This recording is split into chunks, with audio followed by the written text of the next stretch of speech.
think we should get into a dance? What would you like to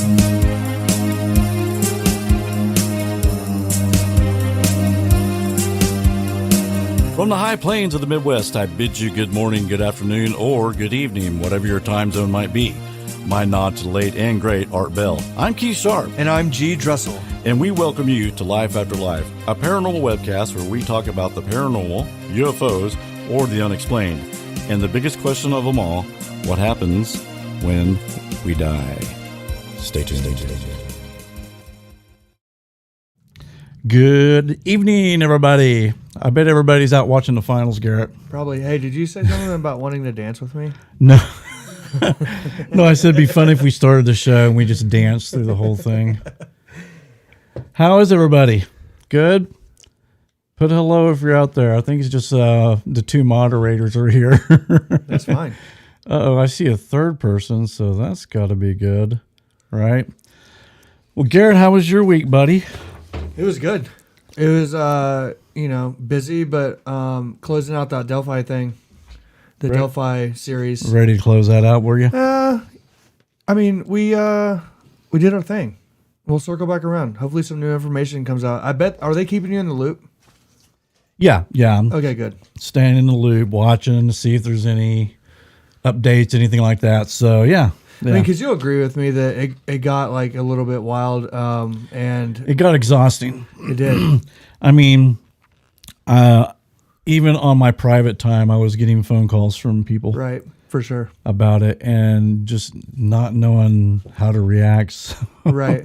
Well, we just got this like mountain of information, and it's like to go through that. And yeah, we did. It's a crazy case, and. But God, we did what, 5 shows on it? Yes, we did. We did 5 shows. 10.5 hours. And I mean, we'll return to it again. Hey, Mona, how you doing?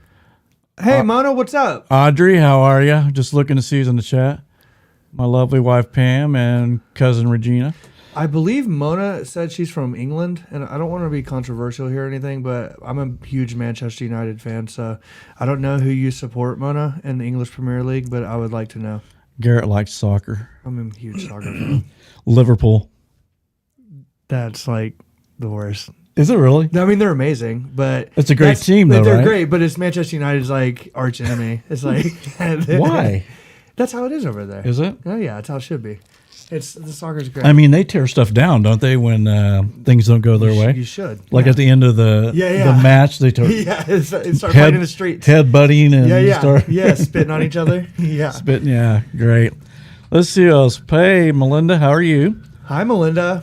I'm just kind of waiting a little bit to let people come in. Yeah, we got some people flowing in here. Yeah, just gonna wait a few minutes. I mean, we'll see that thing go up to about 500 here before the end of the show. Yeah. Hey, we were getting the 300 mark was crazy. Yeah, it was. I mean, that Delphi case is just so out there, like it's so scattered. That, and it's very popular. I mean, there's a lot of people into it, and I get it because I can't wait till that gets solved. I know, I can't either. I cannot wait. It's gonna be a great day. And I can't wait to see if they do another press conference. That's what I want to see. Right. Yeah. Let's see. Rosie Smith, how you doing from Pennsylvania? I used to drive across the Walt Whitman Bridge all the time going to New Jersey. I go to Philly every year, Larry. But Larry said that Walt Whitman Bridge, that area, where all the ships are at, is where God, what was it? What's it called? The Manhattan? Manhattan? No. Crap. It's the time travel one that they did on the ship. How do we not know that? I drove over that bridge all the time going to New Jersey. Yeah. And I remember looking, I was like, man, it's cool. You see all these ships and everything, but I didn't know that was, God, what is that called? What is that? That happens on air. Yeah. We automatically just get stupid on air. We became apes. Very much. Give it a couple more minutes here, guys. Hey, when you lived in New Jersey, because I lived in New Jersey, did you know that? I did not. Where'd you live? I lived in Fort Monmouth, up north by Red Bank. How long were you there? Just a year. Yeah. I was stationed at Fort Monmouth. And everyone's always just like hating on New Jersey. And I was like, dude, I really enjoyed New Jersey. Like the coast was awesome. Yeah. I used to go to the beach, Belmar Beach all the time, and tons of things to do. I mean, why does everybody... I don't know. I liked New Jersey when I was there. Yeah, it was you were fun. in Atlantic City partying. Atlantic City. Oh, yeah. All right, we're at 21. Okay, so I don't know if you guys watched the last show, but Garrett got me in a lot of trouble. My bad. So we know never to take calls from private callers. That's won't happen. I was overly excited. I had to learn how to edit on YouTube. It was me helping you. Yeah, and then we played the girl from Ipanema. Is that right? Ipanema. Ipanema. And we got a strike on a copyright strike, which I knew that was going to happen. So I had to cut that out as well. Yeah. Yep. Awesome. JM from Vancouver. All right. What's up? Welcome. What's up? Welcome. All right, 30 more seconds. All right. But so anyway, yeah. For anybody that heard that last part of the last episode at the very end, it was completely all my fault and the fault of the person that called and said that really rude thing to us. Yeah, I'm going to make Garrett come over here next time it happens, and he's going to edit. Yeah. You got to show me how to turn on the computer first. I know, right? But anyway, so, but we are going to try to restrain ourselves from bad language. Go ahead. And that's the one rule we have. Art Bell will let you hear it. No bad language. So there you go. Art Bell says no bad language, no bad language. I don't mind if you say a few words, but we're trying not try to drop the F-bomb or MF or, just really bad words. D words and C words and all Yeah, sorts of because things. actually some of my grandchildren watch the show. So, And some of my students. and some of his students do. But, okay, well, we got 23 in there, right? So we can get started, I guess. Yeah, let's go ahead and get started because I think the other 10,000 are going to watch like this week or something, is what they said. Okay, this is a strange case, man. This is the Missy Beavers murder case. Happened in Midlothian, Texas. So, Hey, and this is another one, Keith, where like at the Delphi thing, where this was big news, like when it happened. yeah, and again, I don't watch a lot of TV. I really don't. Right. I watch a lot of YouTube, or I'll watch Netflix or something like that. And man, so I feel like I'm out of the loop on a lot of stuff actually. But Well, I didn't get cable until now, 2 do you years remember ago. when this happened? 2016? No. I mean, No, I do because we didn't have cable. We just had like the antenna at the time. So I got World News, and it was on there. yeah. And I'll have to go check to see if Dr. Phil did one on this, because if he did, I'm gonna go watch it. You and Dr. I Phil. love Dr. Phil. Dr. Phil. Not a huge fan of Robin, but Are you? that's his wife. But Okay. All right. Well, let's get started. All right. So basically, let's go. Oops. Sorry, I kind of burped there. I didn't mean to. All right. On the 18th of April 2016, while getting ready to teach a fitness class at a local church, Terry Missy Beavers was murdered by an unknown assailant. 4 years on her case, and her case is still unsolved. Missy was 45 years old, mother of three, from Red Oak, Texas. She took fitness very seriously and taught her own classes. She was an active member of the community and had no enemies. no known enemies. Had no known enemies. Well, That's going to be important in a little bit. yeah. So just after 4 a.m., Missy arrived at Midlothian's Creekside Church of Christ to prepare for her early morning fitness class. And she had this thing called Camp Gladiator. Right. It's like massive in Texas, I think. Yeah, is that like a franchise? I think, something yeah, like that? it's like in North Texas, yeah. Gotcha. I think they have like 10,000 people to do it. It's crazy. Right. So she taught Pretty this. popular, yeah. Yeah, she taught this gladiator boot camp and was prepping in the room for her famously intensive sessions. Missy was found by her student at 5 a.m., who quickly called emergency services. She had a head injury and multiple puncture wounds to her chest. She was unresponsive when she was discovered. Missy died shortly after the paramedics arrived, and the investigation into her murder began immediately. So let's see what we got here. This is the outside of the church, and there's another little farther away picture so you can see the size of it.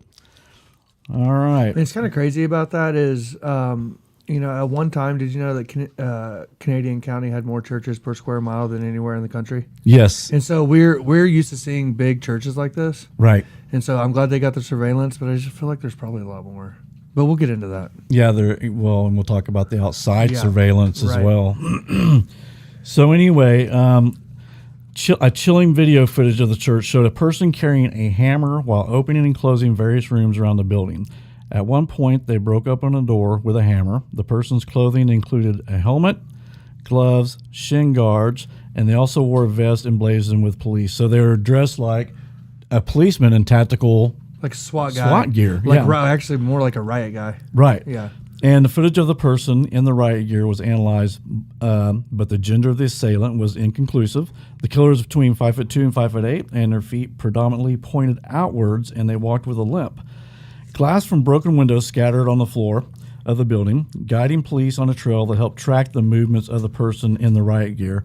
They also found marks on the back door of the church indicating how the perpetrator accessed the building, initially leading police to believe that the incident may have been a robbery that had gone wrong. However, after a search of the property, it was obvious that nothing was missing from the church, nor from Missy, who still was wearing her wedding ring. So at this point, I want to show everybody a clip right here. And this is a surveillance video inside the church of this perpetrator. And there's no sound on it. Now, watch this individual when he or she is walking. They got a kind of a strange gait. If you look at the feet, they kind of go outwards. Yeah, well, it's a 15-second. Oh, I know. I was just making sure. So, looks like he's got some type of crowbar. He or she. Now it looks like, he or she, and a hammer. Looks like one of those hammers, you break a rock with. Mm-hmm. So, to me, this, you think, okay, burglary, right? Right. I mean, when you're just looking at it. But I mean, if you're going to burglarize a church, you're going to take like some like studio equipment and stuff, though, right? Yeah. Now, again, look at the walk. Look at the feet, especially the right foot more so than the left. The right kind of goes outward. Look, I mean, almost like sideways. Look at that. Time. Yeah. That's a strange look. It is. Now, also, if you look real close, there's kind of a pelvic tilt here. See that? Yep. When he looked up, his hips went out. And that's going to be important here in a minute. Just like how nonchalantly this person is just roaming around the halls. Yeah, like they're burning time, right? I mean, like they've maybe been there before too. Just I know, possibly. I know. And also notice there's a headlamp on the helmet, and if you'll see the reflection on the door jamb as he comes through the door. See it right there. And then they go over to this other door that has a window, and they start busting the window, and you can see glass here in just a minute that'll appear on the floor there. There's no sense of urgency. Not at all. I mean, if you're going to rob a place, you're going right in there with, what you want to get, right? And get in and get out. Get in and get out. And this person obviously didn't. So that's the crime scene. They got it taped off there. And there's some stills of this person. So the police were concerned. There hadn't been a homicide in the area in years, and they weren't used to dealing with a murder investigation. The video footage was released to the public in hope of finding the person featured in the video, and the police told viewers to note the specific gait which the person walked, which we talked about with the feet kind of out. Right. Within hours of its release, the police department was overwhelmed with tips from the public, and the FBI and U.S. Marshal's Office stepped in to help field calls. The police subpoenaed Missy's phone and recovered messages detailing flirtatious and intimate conversations on LinkedIn. There were also strange and creepy messages from a man that Missy had shown a friend a few days before her death. Police believe that she had been in contact with her killer, and the names of the people on LinkedIn were never released. Missy posted a lot on social media about her upcoming boot camps, and the night before she was killed, she said, "Come rain or shine." And she had a thing that said, if it's raining, we're still training. Yep, and I'm going to bed because I got to get up at 3:30 and get ready for this thing. Yeah. And unfortunately, her advertisement made her movements easily trackable. So should we stop there and kind of... Yeah, for sure. Talk a little bit. So there, if it's raining, we're still training. She posted this. So just you know, we'll get to him in a minute.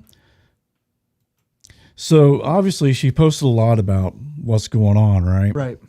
And I guess she had a pretty big following too. She did. Yeah. She had a big following. And a lot of people came to this thing. But just weird. Again, it's not like Delphi, but it is a fact they got a video, but kind of like, because they don't recognize this person. They think, so that, and I think they said. And also they think that somebody out there knows who it is. Right. And here's the other link to Delphi, just real quick, because I was thinking about this. The fact that she did receive these creepy messages from LinkedIn. Mm-hmm. And so I'd be curious to know if they were able to, because they haven't released the names of these people, but I'd be curious to know if they were able to track it back to anybody. Because that was my big theory with the Delphi and the Evansville thing, is that they were catfish. And we had banter back and forth, and even in the chat room, we're like, no, they'd be able to track that back. And I just, even with my FBI agent guy saying, you'd think that. It's not always that easy. Right. And so weird that she was getting creepy message, and then she gets murdered. Yeah. I think, so at this point, we'll stop for a minute and just say, I think, I don't, should we talk about who we think it is already? Go for it. Well, I just think that there's she posted a lot on Facebook. She was also had flirtatious text messages and things. So, I mean, that could bring up, wives of guys she was seeing. Yeah, that suspect pool starts getting bigger and bigger as they start uncovering these interactions. And her husband admitted that she was having an affair. So yeah, so we'll move on to talk a little bit about him. All right, that is Brandon Beavers. He was questioned by investigators wanting to know who would harm his wife. He told investigators he couldn't think of anyone who would want to hurt Missy. Judging by the fact that Missy's licensed gun was left in the car in the church car park, Missy didn't think there was anyone who wanted to harm her either. Brandon told the police that his marriage to Missy was great and they were happy, but investigators found out that the marriage was disrepair with financial issues and infidelity. So, what do you think, Garrett? Do we got a female maybe, or do we have a male? I think it's a male, but I also said when we very first started reviewing this video, when they're walking away with their back, it seems like a male, but when you see them walking like at an angle this way, to me it seems more like a female. And there's just no way to tell. Well, like in the Delphi thing, like you knew that's a dude. It's a guy. But also I think, you also have a height of 5'2", right, to 5'8". Well, initially they were saying like 6 foot tall, and then they went in. When were they saying that? Really? Yeah, and I must have missed that. That was like really early on. They were thinking, 5'10" to 6 foot tall, and then you muted me. Sorry about that. They thought it was like and then they went and measured the door frames, which is the obvious thing to do, and then worked backwards with the steel frames, and that's how they came to that 5. But even still, 5'2" to 5'8" is pretty that's half a foot. We're talking here. Yeah. It seems like they would be able to narrow it down even more than that. I would think so. I mean, because you just take a tape measure from the door frames, and then have someone stand over there. Right, exactly. Try to recreate it. Recreate it. But I guess they were like, that's a half a foot off. Right, yeah. I mean, it's a little wild to me. But which kind of goes into a couple theories that I read about earlier that we'll get into. No, that's fine. So a lot of people first suspected, the husband is on a fishing trip in Mississippi, right? So common, and again, I'm not saying it's him. I'm just saying, who was it? Lacey Peterson, the husband's out of town. Right. It's like they established an alibi. Right. And not only that, his father-in-law was in California, so they're both out. Like her father-in-law. Yes, I'm sorry. Yeah. So his dad. Right. Brandon's dad, Randy. Yeah. Yeah. So Randy and Brandon on the night or in the morning where she's murdered, just so happened to be, one on the East Coast, one on the West Coast. They weren't even together. Yeah.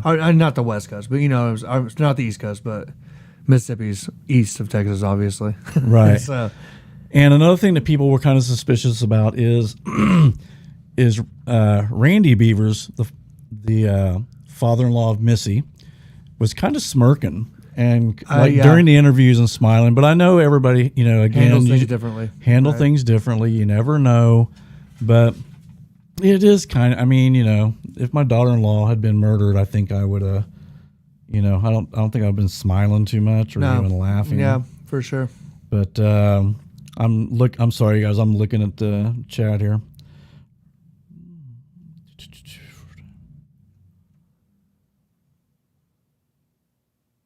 Well, and, hey, while you're reading that, why that's important what you're saying, though, is because there's a number of other things that we're going to get into that kind of, I will say, tie Randy, the father-in-law, more into this as a suspect. Okay. What's the note say? Heard a theory that a guy in Austin I'm trying to read You this. want me to read it? Yeah, go ahead. You read something for once in a while. Well, you don't even have your glasses on. For once in a while. Heard a theory about a guy in Austin, and this is from Daisy Warner. Heard a theory about a guy in Austin. She was there right before dying. Maybe went to work and to break things off. Oh. So the guy was going there to break things off? Is that how it's coming up? She was going. Oh, the lady? Missy went to Austin maybe to break things off. Oh, okay, got you. So Missy went to Austin to maybe break things off. Got you. Okay. Right, because there was a guy that she allegedly had an affair with. She went to Austin for this, I think, some type of big event. Seminar Yeah. Kind of thing. And, God, hopefully she was breaking things off, who knows. Yeah. But, so as of right now, looking at that, you think it's a guy? No, I do. I do think it's a guy. I have a theory of who I think it is, or what Because I thought happened. you told me last time that you thought it was a girl. Well, that one frame where they're walking, it seems like a woman. Yeah. But just in that one frame. But the height also, like that, also would point to it being a woman. Right. But isn't it really rare? Wouldn't that make this like a rare case? Yeah, it'd be really rare, especially this premeditated. This you know what I'm saying? Well, that and just women usually aren't involved in violent crimes. Right. And that's maybe if she was like slowly poisoned or something. Yeah. Right. Yeah. Usually women aren't real personal in the crimes, like they're not going to. Yeah. And that's the other thing. They're holding a lot of things close to the vest. Also, like Delphi. Right. So, which I guess that's what you do in case of people doing false confessions. And listen. So Gumshoe Stories says that you can't determine how much height with the boots and the helmet had. I mean, you might be able to. I mean, you might be able to just get the gear. You know what I mean? Yeah. And like recreate it. But I mean, it's a good point. Gumshoe Stories has some great podcasts. Yeah, I know. In fact, I think they got 6 or 7 episodes just on Missy Beavers on that. No, they're awesome. But what I was going to say to that point, though, is you don't necessarily know how big. You can retrofit things. Oh, yeah. You know what I'm saying? Like quite easily. So Right. Okay, so let me put my glasses on. Sorry, everybody. On the 22nd of April, Brandon's father, Randy, went to a dry cleaner's in town with woman's blood-stained shirt, asking for it to be cleaned. He told the employee that the blood was from breaking up a dog fight, but Missy murder story had been all over the news, so the employees called the police. A warrant was issued for the shirt, and when analyzed, it looked like someone had already tried to clean the blood off of the shirt beforehand. Now, why would you do that? Yeah. That's to me very, very odd. Well, because that's going to, your daughter-in-law was killed. That's gonna play a part into my theory. Just kind of like you said, just throw it away. When we talked about that go before, get a new shirt, dude. Instead of, because what are you doing? Yeah, exactly. Because if you're going to turn this in, they know who you are. They're calling the cops. Yeah, this isn't a giant place. No. It is a suburb of Dallas, I guess, but still, it's not known to be like a massive place. So, God, the timing. Yeah, the timing was weird. Dude, like, just throw the shirts away and go go to Walmart and buy a couple new white T-shirts. Exactly. Or whatever it is, or just get rid of the shirts. So not one, but several people noticed that Randy's gait I or noticed the way right away. was very similar to the perpetrator, right? So I've got the video. We're going to share that with you here. Right here, I believe. Okay, and I don't think this has any sound, so just now watch Randy's, if you can see it on this one, I'm not sure, but watch when he walks in, watch his right foot. You have to see it under the thing. Yep. It's sideways. And for me, it wasn't even just the foot. It was Well, the arms the shoulders, the arms, and shoulders are kind of hunched forward as the, well. Yeah, even the belly.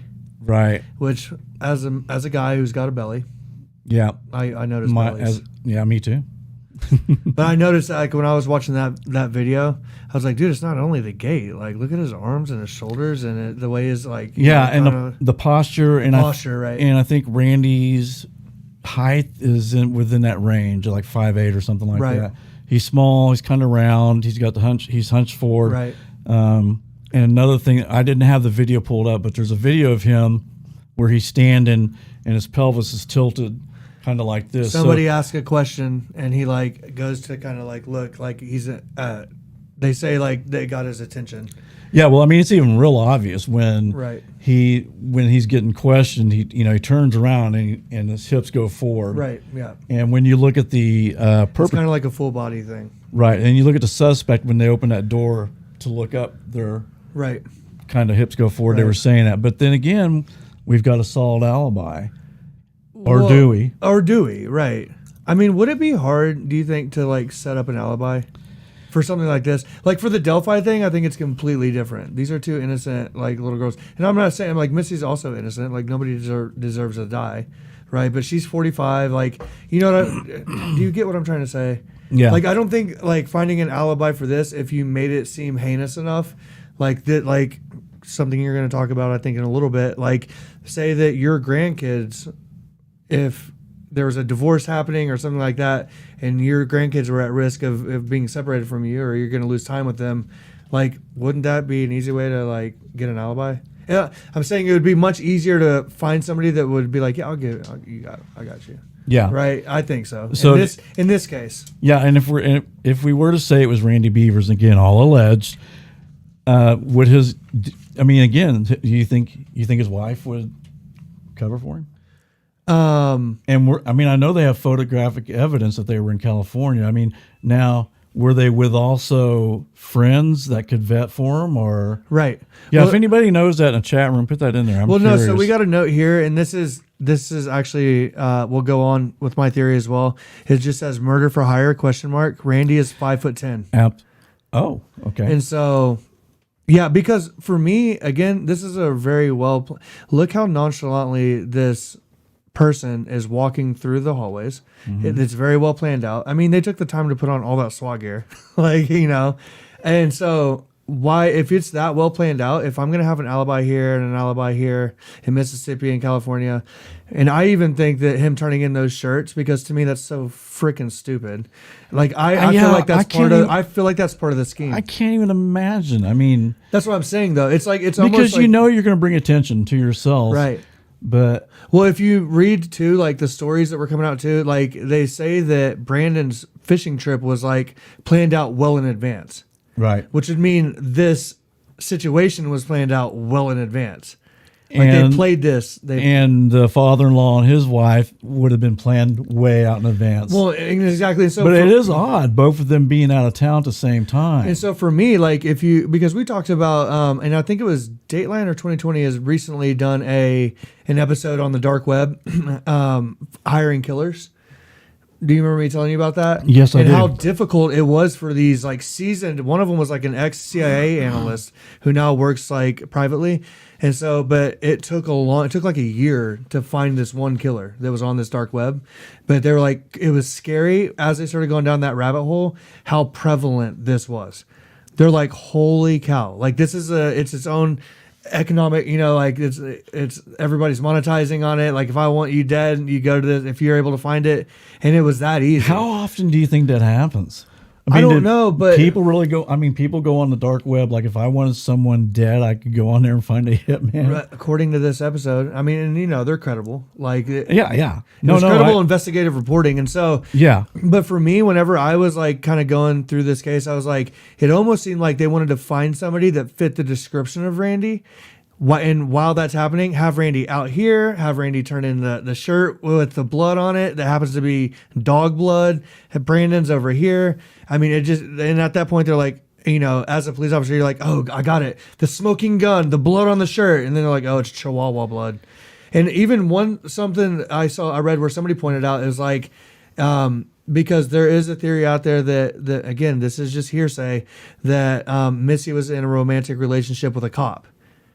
Now, see, that's news to me. And so that one A cop? right? I knew she was in a police relationship. officer. I thought it was another trainer. Okay.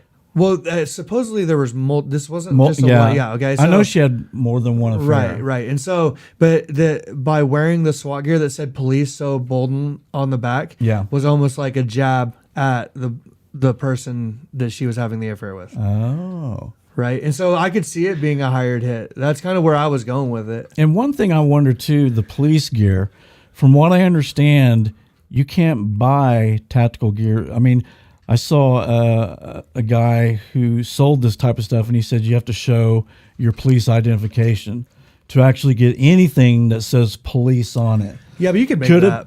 Yeah, but I mean, You could make that easy. do you think it was really police gear, or do you think it was a costume? I think it was a costume. I guess it could. I mean, you can buy like tactical gear, and then Yeah. you can just screen print police and just slap it on the back. Was it embroidered, or was it? Because it's a lot of work. if you're embroidering. Yeah. Or was it just Velcro? 'Cause Honey, I think a lot honey, of I'll stuff- have this done in a little bit. yeah. Yeah, but you could, that'd be easy to do. I mean, we're constantly printing stuff like at my job, and so we can get anything printed out and labeled. And we But have you send it to a stickers and- company. Yeah, no, we don't. You don't? No, I actually, one of our friends. Okay, now when we're getting big stuff, we do. But like for all of our personal gear, my friend has a screen printing the computer, and he can do car stickers, whatever you want, dude. He could put Beatles really big across that shirt right now That'd be cool. But in like 1 minute. but Like- for the way that looks like it's commercially made. yeah, no, that's what I'm saying though. This dude. But even so, How about this? How about I have my guy try to recreate that? He's what actually in security business. He owns a security what I'm company. getting at is if it was done like that, someone would go, "Hey, someone came in here and wanted police embroidered." No. What I'm saying is Or- you could just do that on your own. Like he does it in his garage, dude. That's not his job. He just does it for friends and stuff. God, that's crazy. Yeah. I mean that's so. I mean, but I don't know.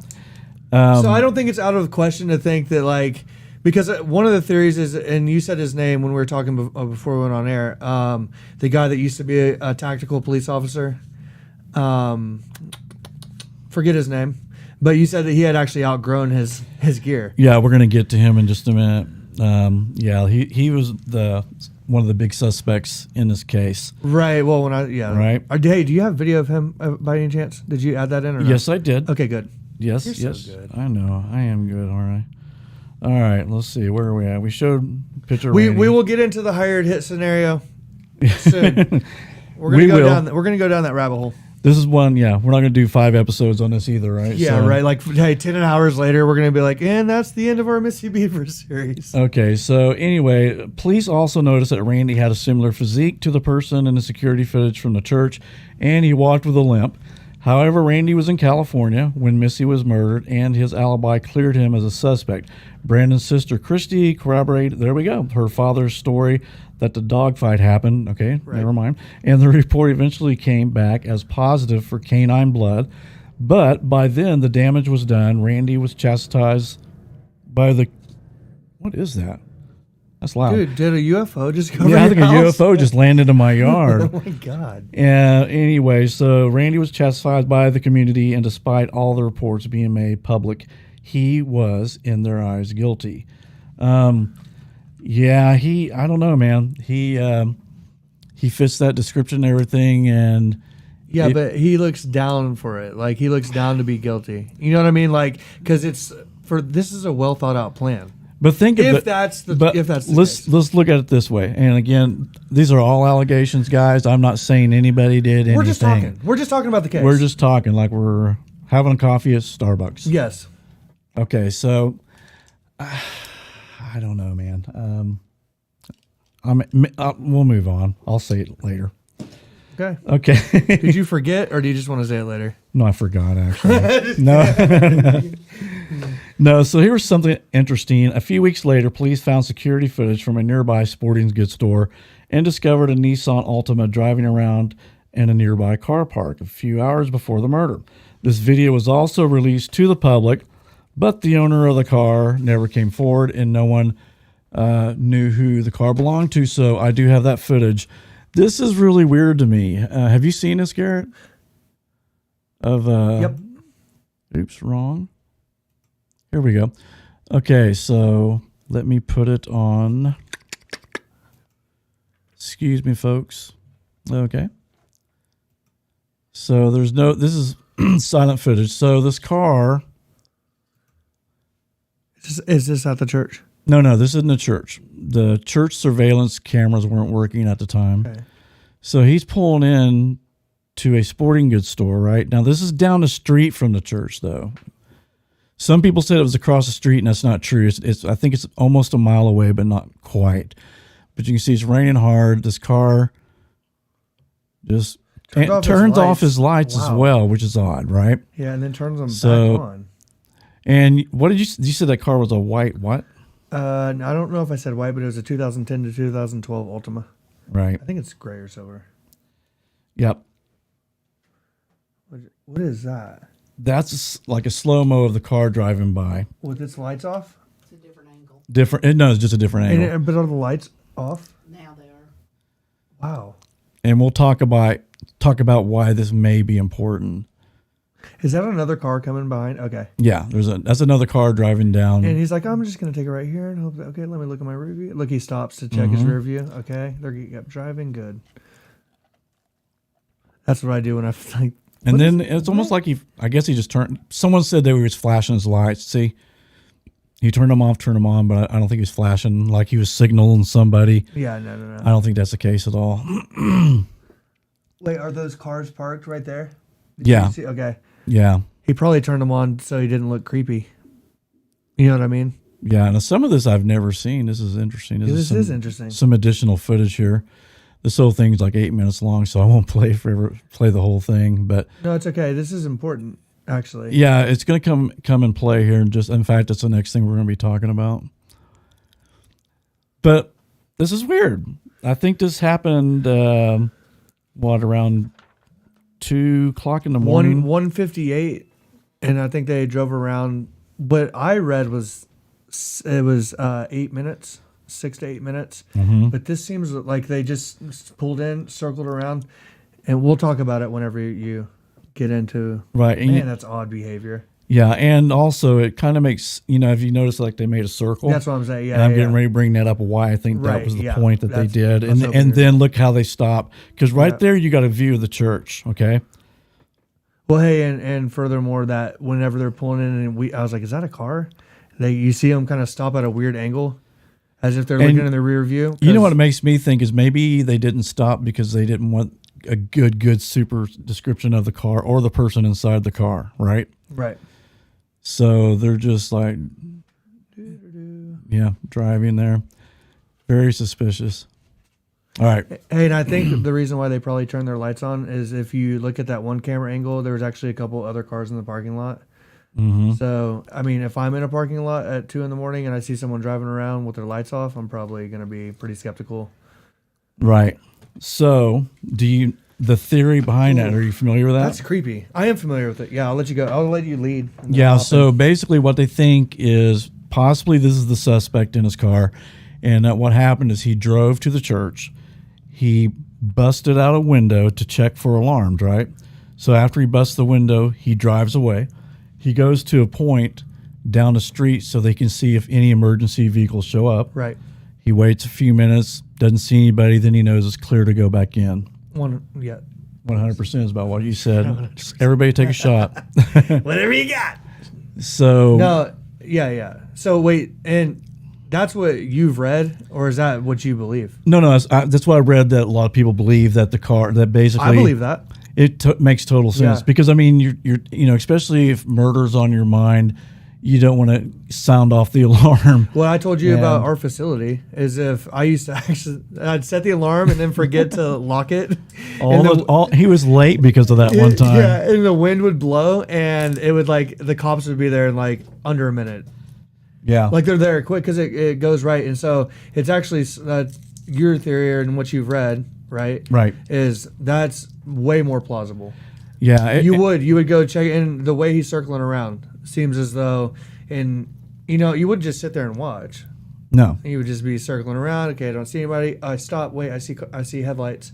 Well, if you Okay, notice, that's not a cop. Okay, good. Keep going. right, and you notice as he came around, he stopped, Mm-hmm. and he's just kind of sitting there. Then drive. I mean, because usually, like you said, the cops show up pretty quick. Right, they do. Well, So especially I- in a place like Midlothian or Yeah, a small smaller- town. yeah. They're probably there. I would say within 3 minutes, Hey, I was 2 always- minutes, 3 minutes, maybe. It was tops. always hilarious too, because I would have to go up there and show my ID, hey, this is my place, and everything's fine. Up But- against the wall. No, they would be like, okay, well, let us clear it first, because here there's not that much activity. And so, dude, they would come out sweating, they would break, the hell of the guns out, and so they would take it serious no matter what. If they had an alarm Right. go off, and they would have their sirens on too. They would always come with their sirens on, so Right. this person would see, right. They're Yeah, putting themselves at a very good vantage point to see if there's any kind of activity or movement. And then once they say all clear, okay, yeah, absolutely. let's go break out some windows and free for all. Yeah, it's. I mean, God, I don't like to call criminals smart ever, but No, that's pretty smart. I mean, the bust a window, then go hang out, see if anyone shows up. And I mean, I would think about 80% of churches, or maybe even 90%, would have an alarm system. that's weird. because they've got expensive AV equipment in Right. there. They got Oh, yeah. guitars, amps, or Right. Nice keyboard systems. you see a lot of churches get broken into around here. Oh yeah, it happens all the time. Yeah, and so it's crazy. Just a side note, Jim right over here, my friend owns, got broken into. Everything got stolen, and since she didn't have surveillance, no insurance. So that's wow. why. So that's why I think it's weird that there's not an alarm or not surveillance. I'm sorry, because she didn't have an alarm system that attached to the cops. No, she had to just start over. So, but That's when crazy. that happened in Mustang, right across the street from you, by the. Sorry, He's giving my location. No, but my point is that a place like that. I'm pretty sure they could find my house. They really wanted to, Garrett. No, I think that a massive church like that, because even looking inside, it's a really nice church, would have some sort of security in play. So Yeah. it's just weird. I don't know. Yeah. Well, I've got a couple of pictures here of. Now, I don't know who did this picture, but I'm not taking credit for it. So whoever did this, thank you, because I'm using it. I actually took it. Oh, did you really?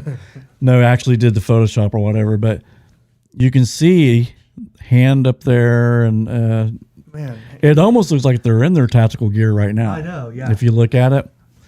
So. Which, can you imagine getting pulled over that night and you're by just a policeman. and you're just in full tactical gear? Yeah, because the first thing they're gonna ask for is, can I see your ID? Face. Well, yeah, your face, but can I see your? Yeah. Because they carry police cards, Right, Their right. ID as a cop, Right. Yeah. And identification. Of Man, course. just think how risky that is, though. I mean, you almost would think he would get inside the church. Well, no, because of the cameras. Going to say you could Hey, change. but we're gonna talk or about change in the parking right. lot, maybe. We're gonna talk about minimizing risk again, because I feel like that also plays a huge role in this case because of everything. I mean, don't you think that when she posted on Facebook that she was going to be going to bed early because if it's raining, we're training, we're going to move inside. Right. She gets there. It starts at 5. She was known to get there 30 to 45 minutes early just to set up. Yeah. Right. Well, and they had an early bird session Okay. that was supposed to start at 4:30. So it was for the people who say had to be at work at 5 or whatever.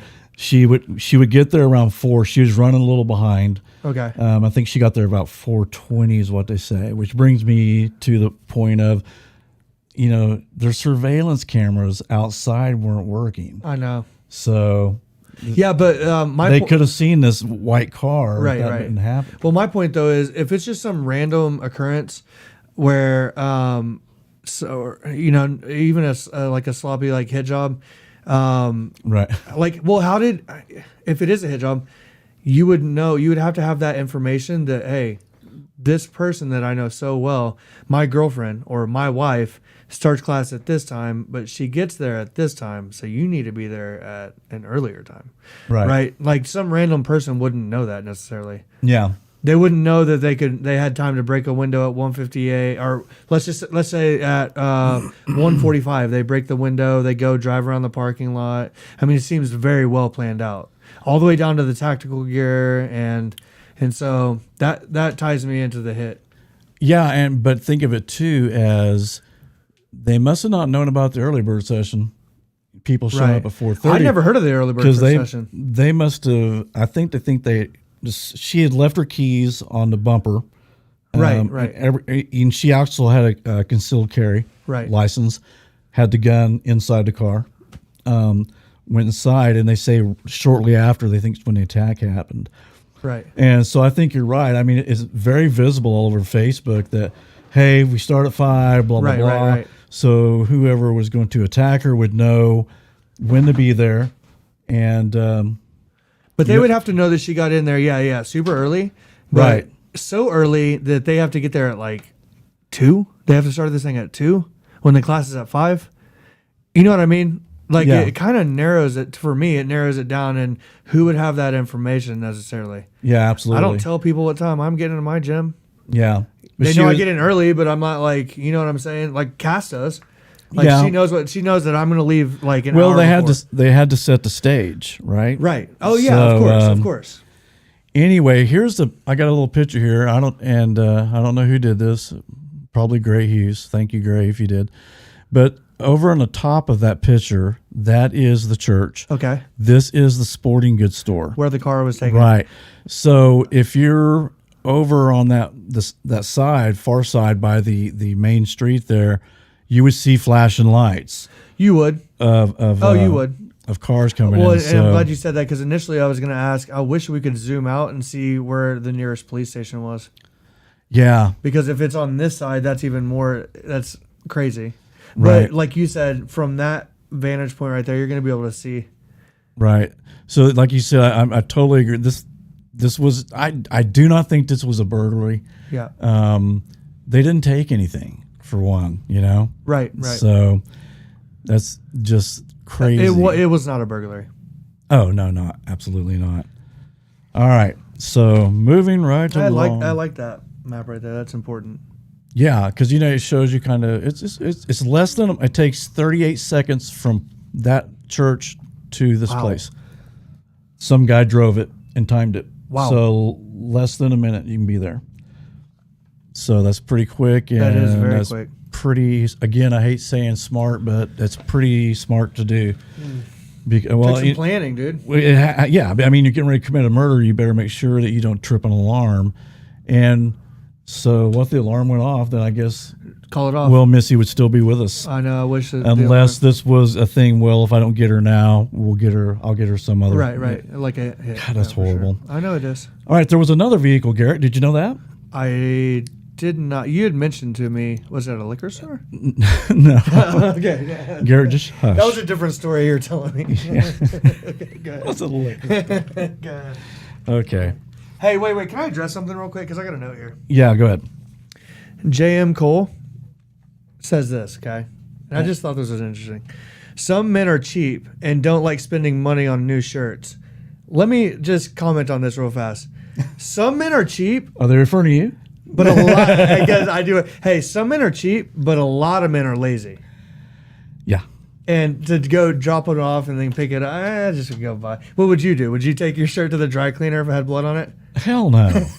No way. Walmart, baby. It would go right in the trash. Yeah. So, Yeah. but I get your point. Men are cheap. I'm cheap. Yeah. That's why I wear the same shirt every episode. Okay, I'm glad I addressed that. There, good. Okay, so there was another vehicle that the police didn't enlist the help of, or like I said, didn't enlist the help of the public in finding. Okay.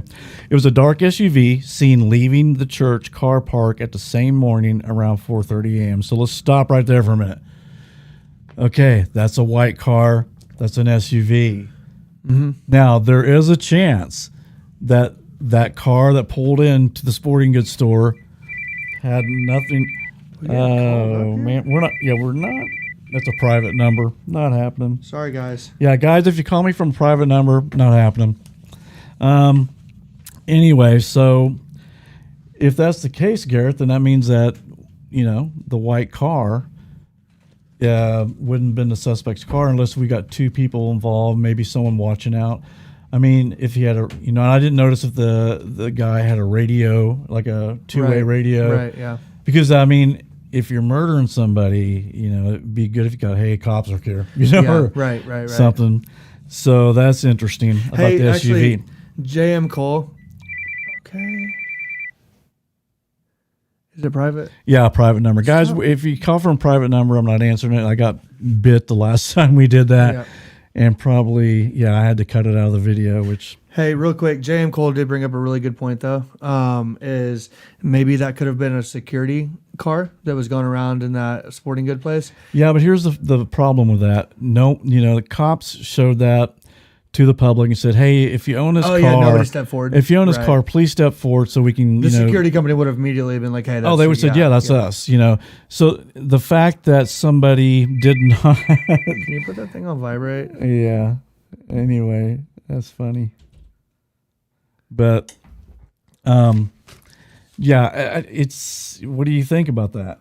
Do you think this black SUV? Dude, hey, mute that line and answer it. Okay, hang on. Hang on, guys. Give us 1 second. We have to tend to some business here. Hey, mute their part. Okay. But it's still gonna ring. Okay. But I was gonna say that way we can answer and be like, yes. Do you have something? Or are you just gonna be mean to me again? Let me just hear. I'll just turn it. Go ahead and talk about the car a little bit, Garrett. No, I mean I see. Was the SUV? Was that just a witness? Is that eyewitness account? Yes. Okay. See that's why it's important with the other cars that we actually have surveillance. Because like I said earlier, sometimes we see things in moments like this that maybe we don't actually see. And so to see a dark colored SUV coming out at 4:30 is just kind of interesting. So I'd like to hear more about that, but there's not that much information about it, and nobody came forward, which is odd. Yeah. If I saw my car, if I knew that I was in that part, unless I was doing something illegal, right? Well, I would just think. I mean, I don't know. I need more information about the witness who saw the black SUV. That's leaving. what I'm saying. Yeah. Yeah, exactly. If someone's just driving by, and it could have been a midnight. Hey, I saw someone pulling out of there. Well, even in that video, we saw somebody driving down the road. Yeah, you know what I mean? I think is very suspect that you've got a white car just circling an area. They're obvious, they stop because they're in vision of the church, right? And they haven't came forward. I mean, if it had been somebody, you would think they'd say, hey, yeah. Okay, I was drinking. I got, or like an anonymous tip, because because that would help the murder investigation. Right, now they know. Okay, we can take that car surveillance out, and we're Well, I think on. the most telling part of that entire video that you showed was the moment. First off, they turn off their lights as they pull in. Okay, because I see it in the house, whenever somebody turns a corner, you always see those zhoo.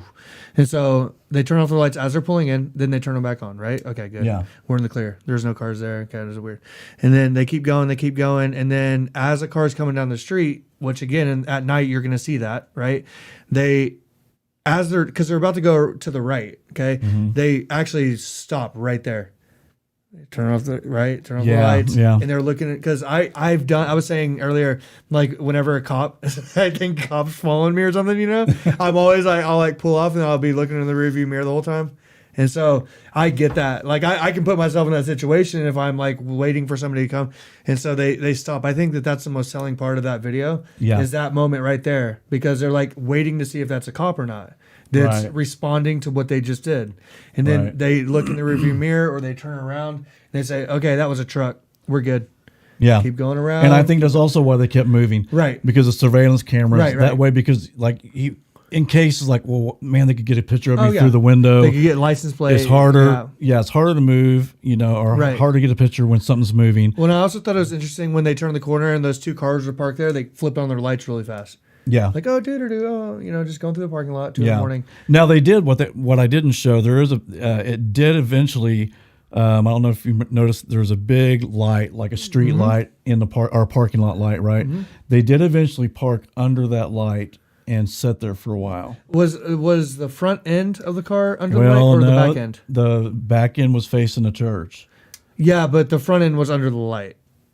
Yes. Okay. Yes, which again, there's been a lot of people saying, well, if that's a suspect, why would he just sit under the light? Well, you would because you might be able to get a picture of him. But yeah, I guess that's true. But what I was going to say is, well, one thing is it's raining real hard, and we all know surveillance video is grainy. not the best. Yeah. It's grainy.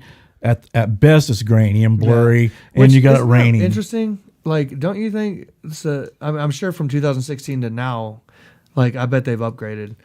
But it's amazing how many cases that they have surveillance of cars that they know are involved in a crime and they can't get the license plate. Yeah. Because it's too grainy. I'm like, what the hell? It's 2020, dude. Right. I mean, because even if you look at that Elon Musk is shooting rockets into space. Like, we can't get surveillance cameras on a store that like can capture someone's license plate. Right. Come on, man.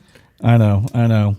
But that's the way. Me. No, that's the way it is, though. I mean, have you these unsolved things. I've dude, never seen like, really so that close. You're that close. Yeah, like, they need to make 4K surveillance cameras, right? Yeah. And they really do. And also, I wonder, if in that small town, did they have cameras on the stoplights? We have that here in our town where we live. Yeah, where we live. Again, you probably can figure it out if you really want to. But they have basically at every stoplight in our town. There's two cameras. We're turning into England, right? So I mean, I watched a show last year, and they caught a guy because of these cameras. What they did is they knew the car that left the crime scene, right. And so then they went to each stoplight. Why not? And just got the car until they followed it to the They're house. like, this is the easiest investigation ever. Yeah, and that's how they caught the guy. Those are there. Like if you go to Dallas, they're there to capture your license plate. Yeah, Big Brother is watching, man. Even toll roads, man. Like you've seen that. You've seen there was a murder in Edmond not too long ago that was at a Walmart. An elderly lady. It happened at her house, but they tracked the guy, right? And all of a sudden, through the toll was where they got him. Because they got the license plate, but they also have one looking out. Yeah. And they were able to connect the person, the face, the license plate, all that, and that's how they captured them. And so they must have HD cameras. Must have. But it goes to your point though, because you even talked about it in the Delphi case. Man, I wish they would have like collected all that information, around. Oh. Yeah. That's it was funny because I heard another YouTuber that was talking about Delphi the other day, and that's something he had brought up about surveillance cameras. He was actually asking a retired police officer if they knew. He goes, if you've been on this investigation, would they had used the manpower to check all that? And he said, well, he goes, maybe not. Right. He said, but a lot of times, he says, some of the smaller stores and stuff, they have a loop. 24 so hours. 24 hours it's gone. Right, so if they don't check that very next day, they're not going to get it. Right. Well, I think that's changing a little bit, which is good news, because we're able to store data a lot easier. Because I've seen it. Go ahead with that note. Yeah, let me put my glasses on. I'm going to get laser surgery in about 3 months. Yep. But I don't think it helps with the reading part of it. You'll be fine. All right, Gumshoe. Church cameras activated at 2:23, but did not record anything 19 minutes after the car left SWFA. Yeah, that's the sporting good. Right. Wow. That's pretty cool. Wait, so the church camera is activated at 2:23, so would that have meant that the person had to be there before? Because otherwise they would have seen... Oh, the inside church cameras, because they didn't have outside church cameras, right? Well, they said they weren't working, but Okay. it says church cameras activated at 2:23, but did not record anything. I think he's referring to the outdoor. I would imagine, because we know the inside cameras did catch him. Right. 19 minutes after the car left. Yeah, so after they're talking about the outside cameras. Oh my gosh, Gumshoe, are you watching? Because now I'm really nervous because this guy is an expert. Yes, I'm so happy. Yeah, thank you, Thank Gumshoe. you. Yeah, seriously, thank you. And we should just get him on the phone line, let him finish the show. Yeah, hey Gumshoe, will you call and finish the show? Yeah. First, So please? anyway, yeah, if you guys, Hey, at the end though, I would like if Gumshoe could call up though and we could chat about it a little bit. Yeah, absolutely. Because Yeah, and That's for interesting. all you guys out there, Gumshoe has a great YouTube He channel. does. You sent me some of his videos. Yeah, I sent some videos to Garrett, Yeah. but there's a lot of them. They're very detailed. And man, thank you very much for watching Gumshoe Stories. Yeah, that's him. He says, I don't think the perp is especially cunning, and I really question the theory of Missy being targeted. Why do they not even glance toward the entrance as they walk past when she could be arriving? That's a good point. That is a good point. Yeah, we don't know. I guess Gumshoe, the only thing that makes me think it was targeted is why would you go in and just bust windows? You go to go all to the work of dressing in a disguise. You didn't steal anything. You're just kind of rummaging through. You took the time to put on you took the time weird uniform. Yeah, that's what I just said. Yeah. Put a disguise on, vandalize a little bit. You're Nonchalant. if you're robbing the place, you're in and you're out. Yeah. You know? And this guy was not in any hurry whatsoever. Well, you know, the creepy part of the video of him walking through to me is when he's just kind of like Gumshoe, hang on. Yeah. Gumshoe says, I'd call, but the college game. Yeah, I hear you. I know. Yeah. We're missing Oklahoma. Hey, what did I tell my wife? Not Oklahoma, but right before it.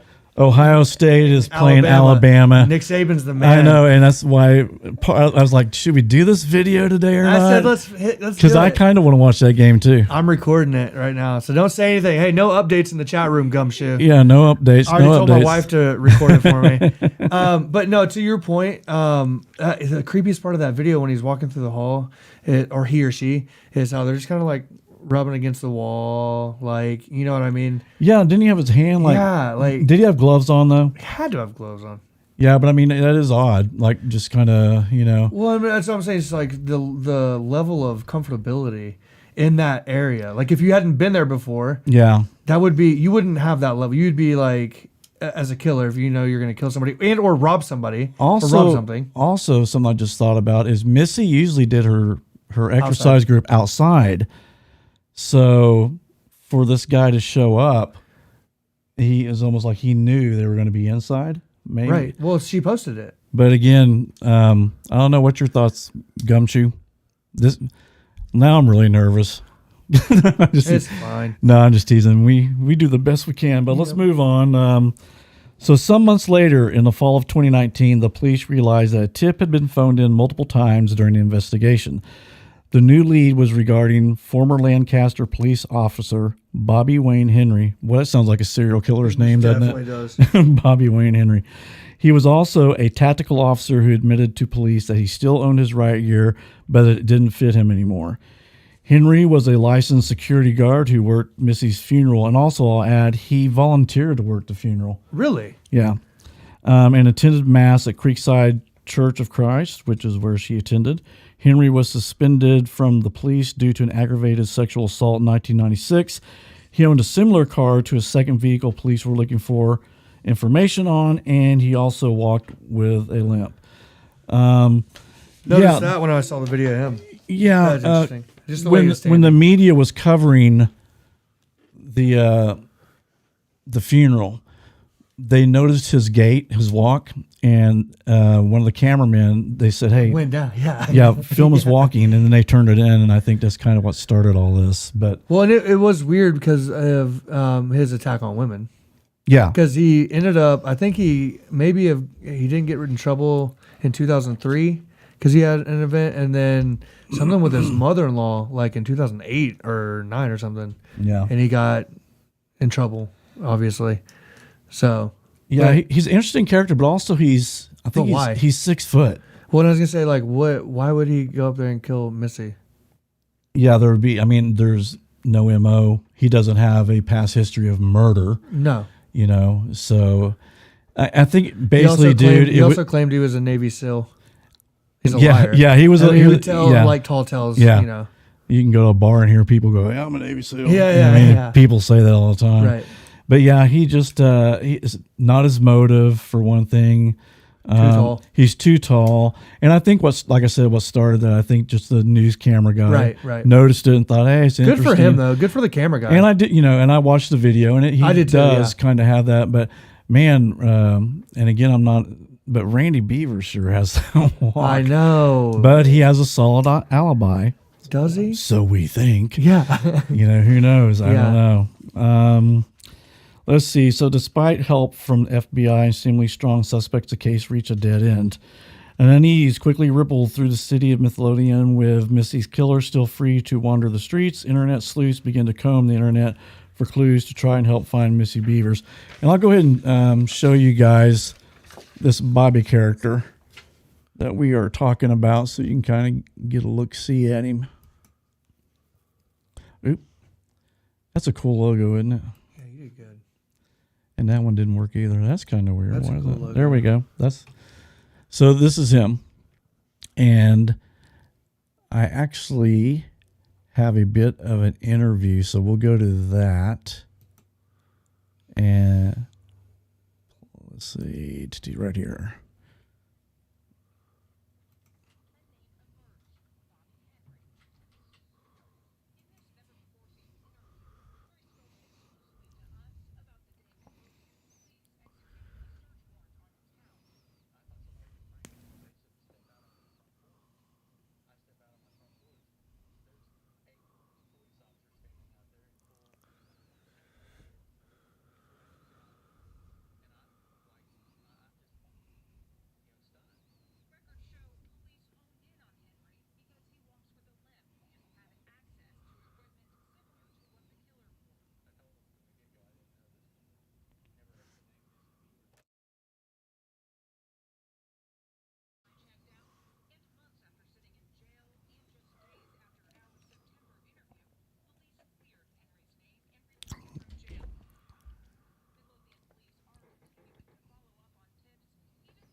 And this is Brandon.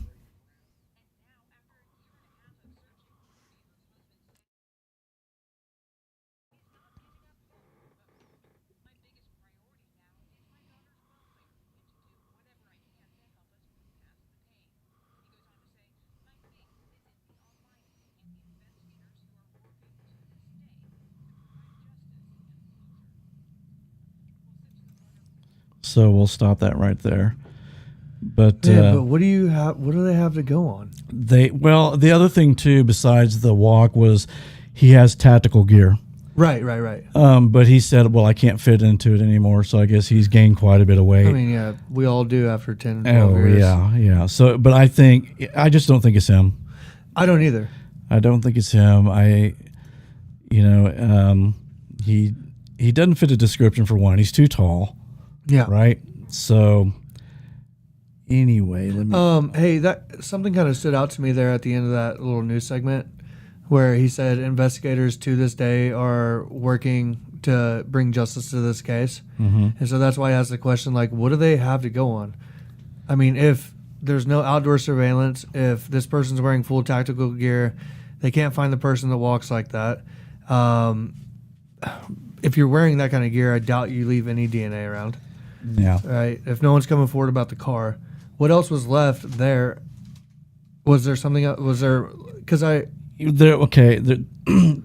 brings up something that me and him usually have a little discussion beforehand, and I forgot to tell you this. Okay. No, somebody had found there's a certain website you can go to where you can look up unsolved crime scenes, and it said weapon left at the scene was a handgun. Right. Which is interesting because they're describing her wounds as puncture wounds. Right. So it almost sounds like maybe he took that hammer or that crowbar, whatever he had, and killed her that way. Right. Bludgeoned her basically. Right.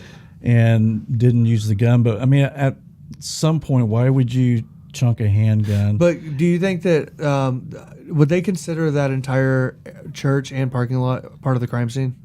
Because in that case, maybe it was her gun. No. Oh, well, I mean, the guns her gun was in her car. Right, it was. But what I'm saying is, like, you're looking at paperwork, right? Like on that website, is it paperwork that they're showing, or is it just people speculating? It just shows unsolved case, 45-year-old female, Midlothian. I don't even know if I'm saying that right. Yeah. But does it show like a police report though? no, it's not a whole report. It's just like a little bar section, and it just kind of tells what's going on. or what happened, but it doesn't tell. There's nothing official. It doesn't say the cause of death. It just said it said weapon and it said handgun. Interesting. So that's what that's just my initial thought, like thinking out loud was, well, it seems like in a case like this, the entire, like the parking lot, everything, because her keys were left outside. So Says she wasn't bludgeoned. Who said that? Gumshoe. Okay, Gumshoe says she wasn't bludgeoned. So if Gumshoe says that, then I take that for fact. Yep. So, But regardless, my point is that if her car, because you say the keys were left on the bed of the truck, right? yeah. So it looked like basically she was getting ready. She was going in, opening the door, and then she was going to come back and get her stuff and bring Right. it in. And she must have been killed as soon as she went in there. See, so my point in bringing that up is that would then become part of the crime scene. Right. Because that's where her keys were left. So you would have to, as an investigator, wonder if she was forced inside or if she was, if it was just a surprise attack. So maybe the reason why because I can't foresee this person going through all of this trouble and then just leaving a gun. Yeah, I You know what I'm saying? So- I totally agree with you. It's the whole thing's just weird. It's bizarre. So Gumshoe, do you have a person of interest that you like? I've got an idea, but I have an idea too. all right. I want to So hear what Gumshoe says. yeah. Hey, Ivy Rose, haven't seen her in a long time, Ivy! except for last week. Thanks for showing up, What's up? Ivy. Yeah, I love Ivy. And Ann Lee, hello. And let's see, Dark Times. Hey, buddy. I'm just trying to get some shout outs Yeah, here. give some shout outs, man. I can't read them. Ann Lee, John Smith. Hey, John, thanks. John! Yeah, I don't think John's from the U.S., and I said that it's kind of like the Wild Wild I West. think he's Canadian. Oh, Canadian. Okay, dude. I think love he's Canadians. Canadian. I hope he's watched Schitt's Creek. Have you seen Schitt's Creek? Just real quick. No bad language. No, SCHITTS. I got you. It's a name. I got you. Canadian dude. Amazing. Watch it, okay? I don't know Right. if you've seen it. But hey, John, what I was saying was it's really sad how much violence is around us, to be fair. Yeah, I saw that little exchange between United States is nuts. Yeah, I mean, it's this It's craziness. the dude. Wild West out here compared to some countries. It is, for man. sure. It's just like guns. I mean, we go into a church here, and like I'll see people packing guns, and I'm like, okay. Yeah, What are we you had a gonna do? horrible. Not to get off the subject, but it's unsolved. It happened, I think, in Anadarko or Elgin. I think in Anadarko, where the preacher. It was, Oh my god. Yeah, we had a female preacher. Someone went inside, So bad. killed her, and then nailed her to a cross. So bad, dude. And that's What- unsolved. We should cover that actually, Yeah, that'd be because interesting. I forgot about. Man, that one is so bad. But too. we're talking 15 years ago, probably. I know. There can't be very many clues on that. My producer's laughing. Gumshoe says he has a theory, but it's not a popular one. That's fine. Matt Sullivan's wasn't I popular. think it's possible that this is wrong place, wrong time. Okay. Yeah. Well, Gumshoe, what do you think the motive of that guy He was? also says Schitt's Creek is awesome. Yeah, it's amazing. Yes. Yeah. So, that's the only thing with me, Gumshoes. I can't figure out. He didn't take anything. He was not in a hurry. He or she. Just breaking windows, opening doors, looking in, just kind of like he was biding his time, kind of like wasting time. I do see his point, that he wasn't looking at the front door in case, Missy was to show up. Right. You'd be concerned, and possibly you might want to hide somewhere But at some point and not be seen on the surveillance camera. You know what I would do though if I walked into my big facility and I saw police? I wouldn't run. I'd be like, "Hey, is everything okay?" And I'd walk up to him and be like, "Hey, and what's going on?" Right. And I'm sure that's what that interaction was. When she saw him. like, "Whoa, is everything okay?" Yeah, Like, exactly. And So you got a good point. So you walk in, you see a police officer. You're not gonna- You're not yeah. startled. yeah, Well, you would you're be startled, startled, right? But you want to But- get down to like, "Hey, is it okay for me to be in here?" Or Right, like- and you'd feel a little safe because this is a Right. person. Oh, this is a whew. person who's Yeah. paid to protect you. right. So, yeah. So go ahead and give us Well, because if in Gumshoe, or is that what it is? Gumshoe stories. Gumshoe story. Yeah. So I don't know if you've watched the Delphi series we did, but just my headspace with this case is it's very similar to my headspace with the Delphi case, is that it's minimizing risk. And I know that's like, I keep saying it, but minimizing risk, and that it's very calculated. It was very well planned out, very well executed. And so that's how I feel about it. Like, and I feel like that Randy was involved, and I hate to say that about Brandon. I mean, it's just, I know. I'm speculating. But you know what? Lacey Peterson, where was her husband? Out of town. I mean, you see it over and over and over. The spouse, You do, yeah. The spouse is trying to make an Protect. alibi for himself by leaving town. It's a classic. Well, and when you add in the infidelity side of it, the financial doesn't mean issues, he did it. No, it doesn't mean he did it. Just because Right. there's infidelity and that you have financial issues doesn't make you a murderer by any means, right?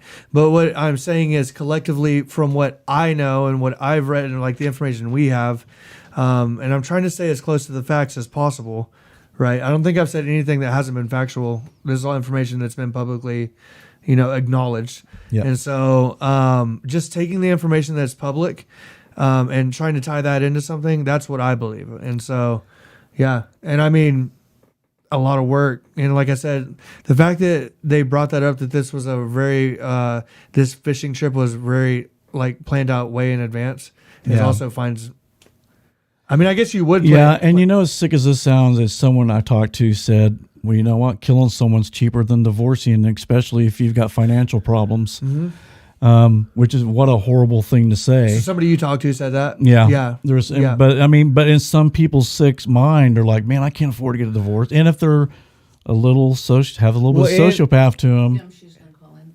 Okay. Okay. Well, and if there's some infidelity that's in there, and you can somehow make that right in your head, like you're Right. putting my family at risk. I may be losing my kids over this. I can't afford the divorce. Yeah. You can somehow justify this occurring. Then you know what I'm saying? Right. And I did hear someone. I'm not going to bring it up, but it's okay. She's a psychic. Okay. Yeah. Who cares? We're Yeah. paying Yeah. for it. And go I mean, ahead. some. We have a psychic in chat. Awesome. Yeah. And she said that she believes it's a mother-in-law who committed the murder. She said that she believes, I guess, the son had confided in her mom, saying, "Hey, I'm in love with this lady, thinking about getting divorced and being with her," which, I don't know, because we don't know what was in Missy's head. I don't think she was planning a divorce. In fact, they were trying to rebuild the marriage, from what I understand, Right. reconcile. But anyway, so the mother-in-law is like, there's no way I'm going to lose my grandchildren and my daughter-in-law who I care about. So I'm just going to eliminate this person From the equation. equation. But again, it's a psychic. I mean, I don't know, but Right. it's an interesting theory, and it's possible. And I think it's possible it could be a woman, that it could be a very angry, jealous wife of one of the men Missy was seeing. Right. And, then she was in Austin, I believe is what Pam was saying, and talking to this guy. And sorry, no, Joe. that's not. Gadgets going off There's everywhere. like 3 phones going off, and I'm like, oh, there's our phone call, right? But anyway, so I'm going to say this, and again, this is all speculation. I'm not saying, and I hate even like saying like you did, but I think maybe Randy and Brandon may have been in on it. They're both out of town. Wife dies. Solid alibis. It's just that, you see that story over and over Right. and over. Right. I I mean, even Chris Watts. I mean, that's like a massive different. Oh, my right? I don't. And God. you guys, we kind of talked about. I was like, I do not even want to do that story. I mean, It's too. I can't. Yeah, when kids get involved, man, that pulls at my heartstrings. Yeah, I I can't. just, But you know what? Same circumstances, right? Eliminate out of the equation. For the last 5 weeks. do what? You did kids for the last I know. 5 We weeks. did kids for the last 5 weeks. Yeah, we did. and it was like a hard on us, really. Like honestly. Yeah, and let me say to our listeners, sometimes, yes, me and Garrett, we joke back and forth. We just have a sense of humor. well, we banter. Yeah. Yeah, and we did have one particular watcher that got on to us about, hey, She this, on them. Oh yeah. this is no laughing matter. This is a murder of 2 girls. And we do understand that. But it's like, I had 3 people in my family that were in law enforcement. My dad was a deputy sheriff for a while.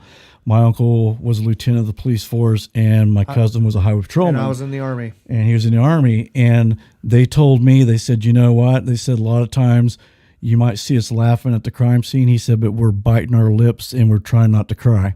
Right. So for sure. Everybody deals with it differently. And we're at no way, me and Garrett are making light of this situation or. Well, I was going to point out to that viewer too that a lot of times we're making fun of ourselves. Yeah, for getting something absolutely. wrong.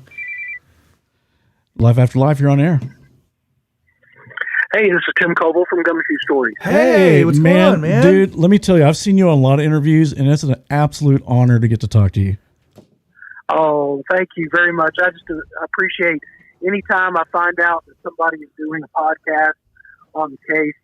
I love it because the more people know and increase the awareness of it, I think that it just helps all around. And who knows when it might reach the right person who is the person who heard something or saw something and gives the tip that breaks the case. Thanks for covering it. Yeah, absolutely. I mean, I totally agree with you because sometimes we'll get 3,000 to 4,000 views.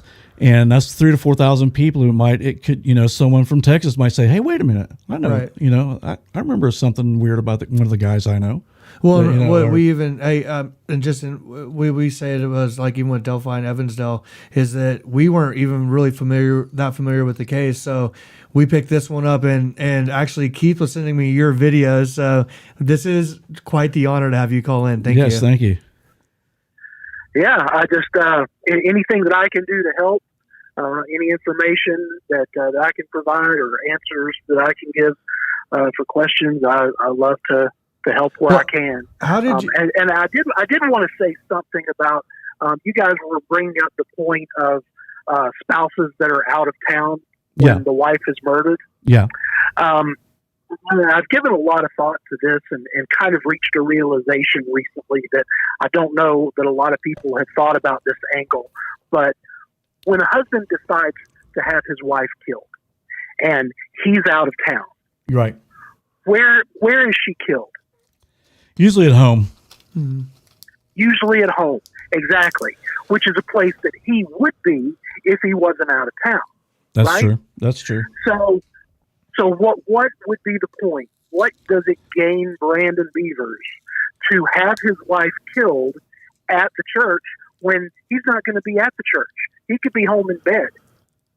So why make it happen when he's 600 miles away in Biloxi, Mississippi? Where were the daughters at the time? The daughters were at home, and they were in bed. So that might be one reason why he would be out of town. And it wouldn't be done at the house, though, right? Yeah. Yeah. He had to drive back 8 hours. Once the word came that she had died, and he couldn't talk to his daughters. Oh he my couldn't God! Console them. It doesn't make sense, to me, for people to think that that's suspicious unless she was killed in the home, which she wasn't. Right. Yeah. You got a great point. You got a great point. Do I call you Gumshoe, or what do you want me to call you? No. I don't hide my name at all. My name is Tim Coble. Tim, okay. Just call me Tim. Tim, we'll call you Tim. Tim, how did you like get on to this case in the way that you have? I never would have thought that I would have gotten into this case as much as I did. It was a matter of just like anybody else. I turned on, I think it was the Today Show the next morning after the murder, right? And they were showing that short clip of the person in the church. And number one, I live in Texas, although I live hours away from Midlothian, and so that intrigued me that it happened in the state that I live in, and then of course the fact that it happened in a church. That just offends right. The sensibilities, that someone would do that, and the fact that they were dressed like a cop. Those three things together made me I couldn't let go of it. And I had never followed a case and taken a deep dive or gone online and joined a community of amateur sleuths, to talk about a case at all. But I did that with this case because it just got into my heart and mind, and I couldn't let go of it. Hey, how much time do you think you spent on this case? If you could, like, generally just throw a number A out there. lot. Thousands of hours. Yeah. I just wanted to point that Thousands of out. hours. I like massively respect that. Just so while I have you on the air, because I was actually watching the video and I was like, I wonder if I could just like email this guy.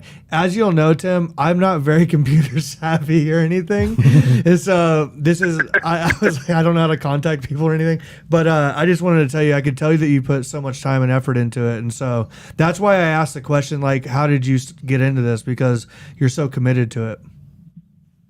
Yeah, it becomes something that's just one step after another. It's like, climbing down a ladder rung by rung until all of a sudden you realize you're at the bottom of the rabbit hole. But you didn't know that, when you're on rung number 1 of the ladder and then rung number 2, and you just kind of descend ever so slowly into madness. Yeah. Well, was there like a definitive moment in which you really decided, like, I'm going to buckle down on this case? Was there like something that happened? Was there something that was said to you, like when you started joining these groups, that made you just like become a part of it? I joined the Web Sleuth website, which I'm sure you guys are probably familiar with. A lot of people are, and started contributing to that and finding out just how much information there was out there and different people offering different theories, and found that fascinating. And then as a result of that, I sort of taught myself how to request public records from the police, and that was kind of a turning point. It was like, oh wow, this is how we can find some information out, because the police sure are not telling us anything. Right.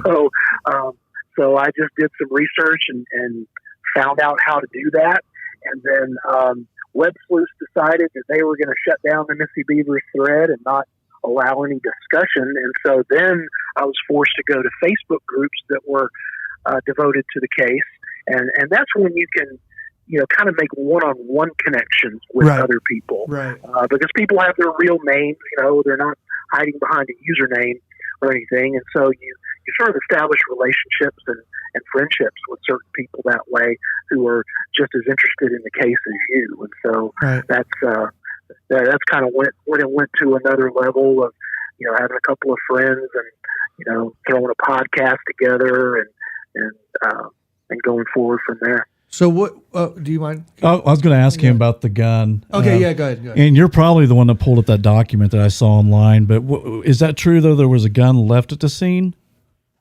Not left at the scene, but here's the confusing thing that led us all, including myself, for a long time to think that. The document was a CSI report from Ellis County, because Midlothian asked Ellis County to come in and be part of the CSI because they had some more experience. So it was a lot of agencies were there that day, not just Midlothian, because they knew that it was bigger than they could handle. So there were a couple of crime scene technicians from Ellis County that came over, and they processed the truck, and they were led through the church and shown where the body was and everything. And then they wrote their own report that they filed with their agency, with the Ellis County Sheriff's Office. And that's where I got that document from. But in the document, the initial CSI guy who was there said that, he didn't describe a gun at where the body was, but later on in the document, he said that after leaving the scene, like a couple days later, then Midlothian asked him to do like an e-trace, which is where you send the serial number of a gun to the ATF, alcohol, tobacco, and firearms, for them to check their database for stolen weapons, see what the history of the thing is. So it's kind of like a Carfax for guns.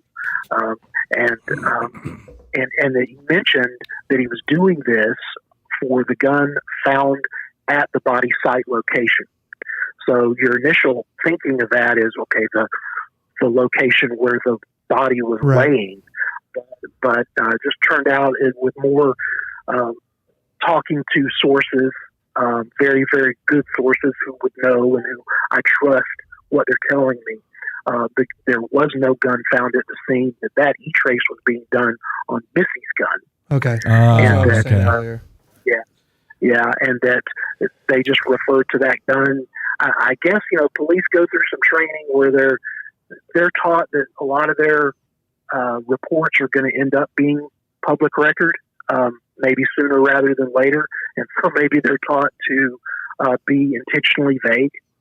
Okay. That's the only thing I can think, because body site location. Yeah, you could say the church in general was the body site location, and the truck was at the church, but it was just kind of odd. It's kind of odd how he worded it.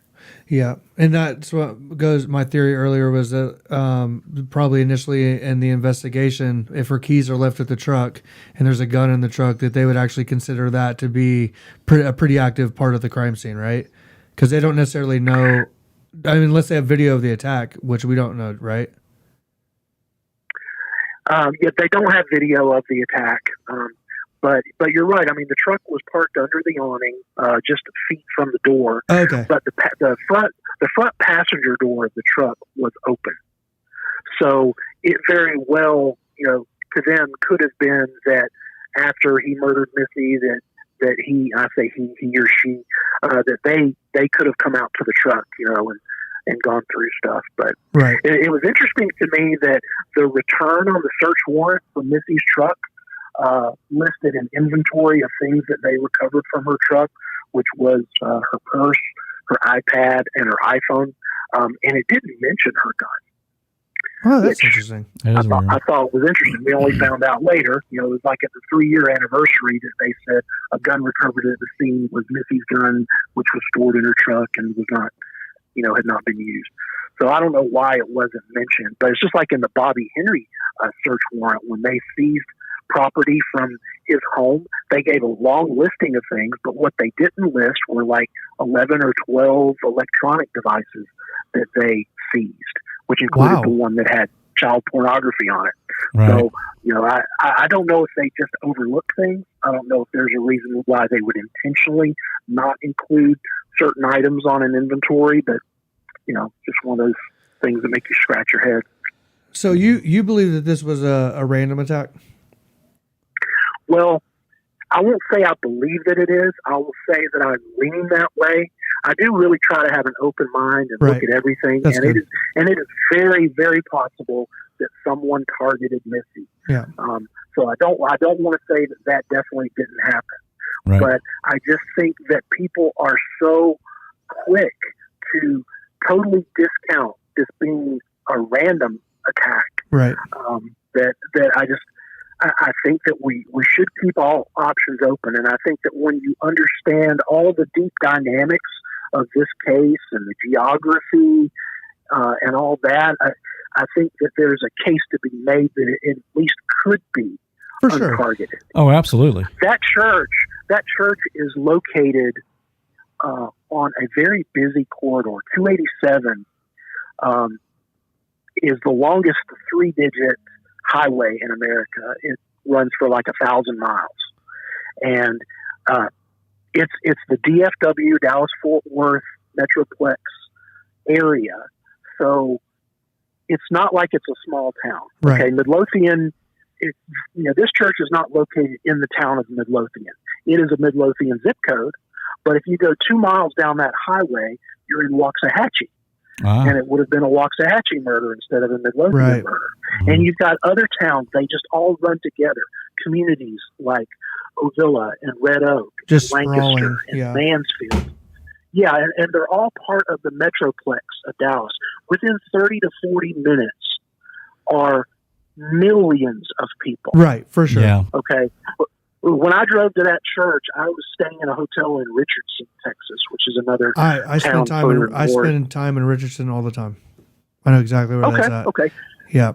Confusing. How confusing is Dallas? Yeah. That's crazy. Okay. Yeah, I knew that. Yeah, and it's so busy there. Oh my God. Yeah, it is. It's busy. Beautiful downtown though. At night when they have the buildings, that have the lights, colored lights that outline the buildings, just gorgeous downtown. But yeah, 40 minutes for me to drive from my hotel and be at the church. A couple of months after Missy's murder, there was a gun store robbery that happened in Waxahachie, just down the road from this church. And it involved 7 people Wow. who slammed a truck into this gun store and went in and stole a bunch of guns. Oh, I saw And that was pretty popular, wasn't it? I think that I saw that on the news. Yeah, it was in July. So it was maybe closer to 3 months after the murder. I think it was July 10th of 2016. And 6 of those 7, they ended up arresting 7 people for it. 6 of the 7 were from Dallas, and only 1 was from that local area. So Yeah. I say that to say people need to understand the dynamics and the demographics of this area, that it's not like Delphi, which Right. I'm not an expert on, but I assume that when someone is murdered in Delphi, there's a very high probability that the person that murdered them is probably from that local area, because you kind of, Delphi is not like a place you go through on your way to somewhere else. It's like, it's like a place you intentionally go to. It's not like it's not like 40 minutes outside of Indianapolis, Yeah. which is essentially like where Midlothian is. Like, isn't there a college in Waxahachie? I believe maybe. I believe that's a college town I know too. Yeah. Well, that's And then important. You got Denton as well, which isn't all that far away. yeah. It's kind of north. We're That's right. where, North Yeah, Texas is. we're not that far. I mean, really. I know. I mean, Yeah, we could be there in three 3 hours. Yeah. Yeah. No, I mean that's a super valid point. Well, and that's kind of like what we started coming across in the Delphi situation as well, as we said, because we brought on a guest named Matt Sullivan, who a lot of people were giving a hard time. And our point, Keith and I's point, was nothing can be off the table until it's solved. No, it's all speculation. It's all pure and that's what speculation. solves crimes. In conversation. So that's Right. why it's awesome that you have an opinion that may be leaning towards the unpopular side, because it keeps us all in the same realm that, hey, don't close that door. Well, it keeps us from thinking just one way. Right. And with any case like this, you need to be open-minded and think, well, maybe he was in there getting ready to steal stuff, and she just happened to come in and he had no idea. I mean, very possible. Right. We don't know. So Yeah, and offerings are something that someone could break in trying to look for. In Yes. one of my podcasts on my channel, I talked about some statistics that the number of church burglaries and even the number of murders that occur on church premises has skyrocketed. And there are articles that talk about how the mystique of church has kind of gone by the wayside. It's no longer considered a safe haven, that sort of thing. I mean, there are crimes that happen in churches all the time. Joel Osteen, the megachurch pastor in Houston at Lakewood Church, there was it wasn't even what you would call a robbery or a burglary. It was a heist. $500,000 in cash and checks and credit card transactions. Oh, wow. Yeah, that dude's selling out stadiums, so they would have to be a heist. That's crazy. Yeah, and it happened between the last service on Sunday and Monday morning. It happened in the same time frame as Missy. Right. Now, if those people were in there doing their burglary at the time that a cleaning crew, somebody just randomly comes in the middle of the night or whatever it was, and they murder them, are people going to think, well, that was a planned hit for that person? Or, are they going to think that it was just a wrong place, wrong time? Now, Yeah. just because it was in a church doesn't mean, that it was a planned thing. Right. And Well, I think one reason why a lot of people think that, at least why I was, and again, I'm just like a novice, is just because of the history of, the public knowledge about the infidelity and stuff. So that's why it's probably easy. It's an easier way to think, isn't it? Like the way I'm thinking is an easier way to do it. Yeah, and to me, Tim, this guy was not in a hurry. I mean, if you're robbing a place, wouldn't you get in there and get what you wanted and get the hell out of there? a lot of people say that. They do. And I think about that, and then I think, well, why? Why would they have to be in a hurry? Because, Well, there's. The I mean, sunrise- you're off a main interstate. I mean, if someone. Well, like, he was in police gear, so Yeah. yeah, you got me. It's very rural. You know, that church is not really at highway level. It's kind of down below highway level. Yeah, we have churches like that And, here. Yeah. Yeah, and there's nothing nearby. It's very wooded. There's an airport, like a mile away, a little small regional airport. So it's just There's kinda quiet. Burger that's a mile down the road. But other than that, there's nothing nearby. And so with it being a rainy night, this person could have picked that night as a rainy night, because do you know that statistically police do not go out and patrol as much on rainy nights? Makes sense. It's been shown that police don't really like getting wet. Yeah. So that's the time to commit your crime. It's a true thing. Yeah, if you really want to go commit a crime, if you want to reduce the risk that police out patrolling will find you, then wait until a rainy night. Now, I'm not saying that this person did that, but that's just an interesting tidbit. Right. But the sunrise was at 6:55 that morning in Midlothian, and this murder occurred between 4:20, 4:25.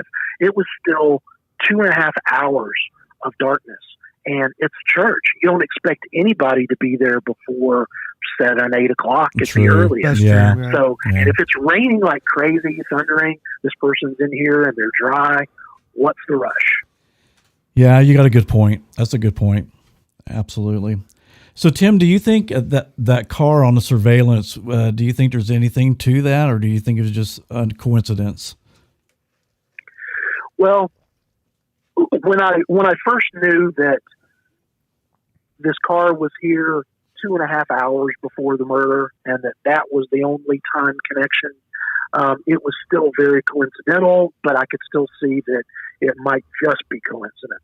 Right. But then in 2019, I found that there was a search warrant that was done that's called a geofence warrant.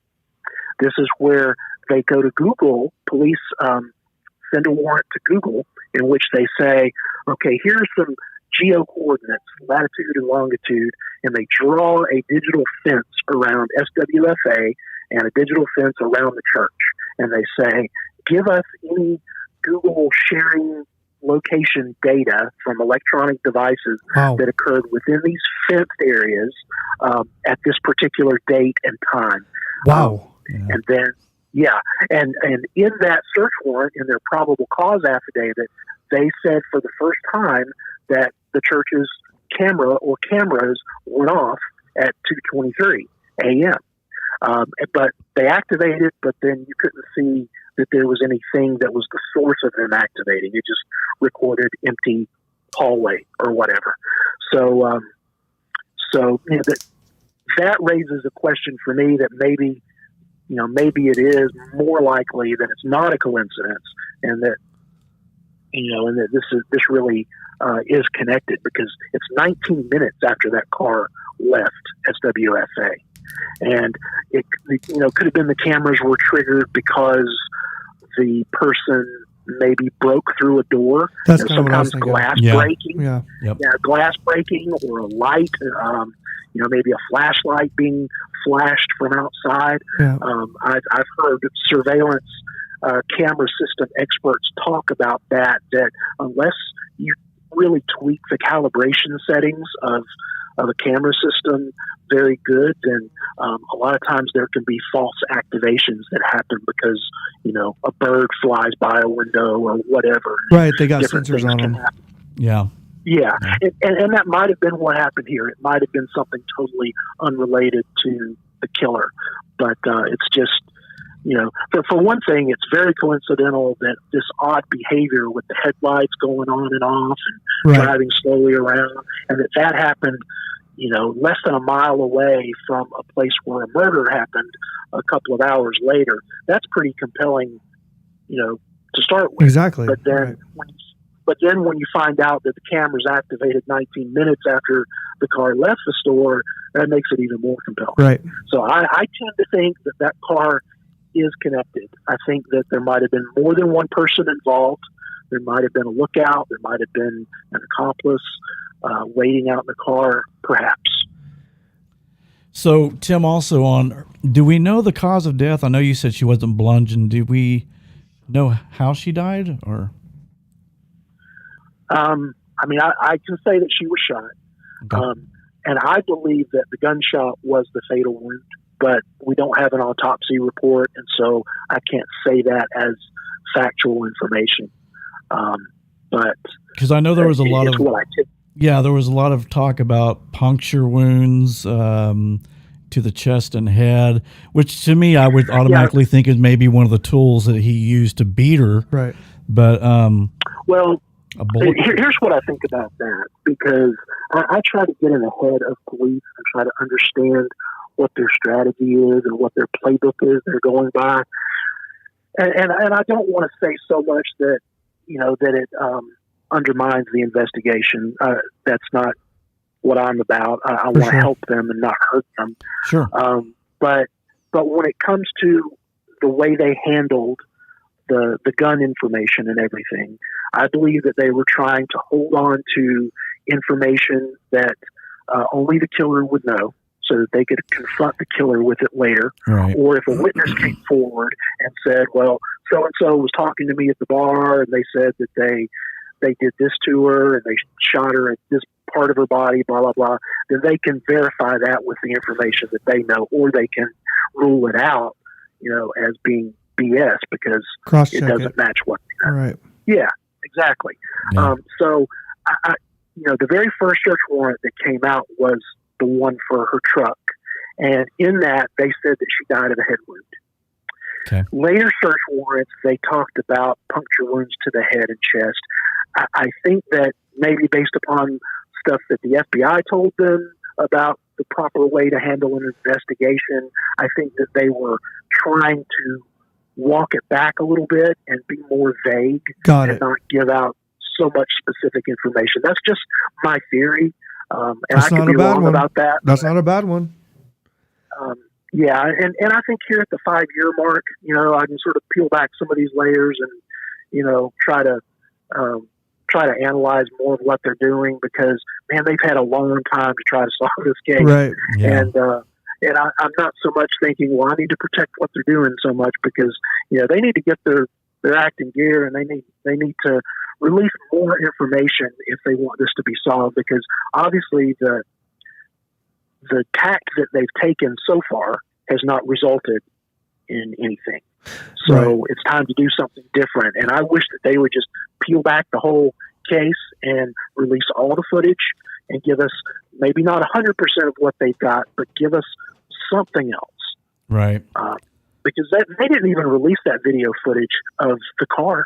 They released a grainy photo in the summer that you couldn't even tell where the car was. Right. And they said that it had a bumper sticker, an oval bumper sticker on the back. Yeah, I read that. And guess what? Turned out to be false. There's a big lighted sign on the side of SWFA that creates an oval shadow. And that's what was on that car. If you take screenshots from that YouTube video, it's very clear. There's no bumper sticker on that car. Yeah. If there is, point it out to me, because I don't see one. But I see one point as the car is just about to pull out of the parking lot. They're just like right there at the highway waiting for the traffic to clear so they can turn. That's when you see that one oval dark shape. But that's all it is a reflection. Yeah. But SWFA released the video footage themselves like 7 months later. Wow. Police would have had the public think that this was all there was just some grainy photo, and then SWFA wanted more info to be out there, and so they released it themselves. Wow. And that was kind of a bombshell. And now you've got like 17 different camera angles, and you've got black and white, color, and you've got a car turning its headlights on and off mysteriously. That was something the police never said. Yeah, it's so detrimental. I mean, because Delphi's doing the same thing. There's a bunch of information they have they won't release. I feel differently though about I think the two circumstances, because how I was about Delphi. I was like, I think it's good that they're not releasing some of that.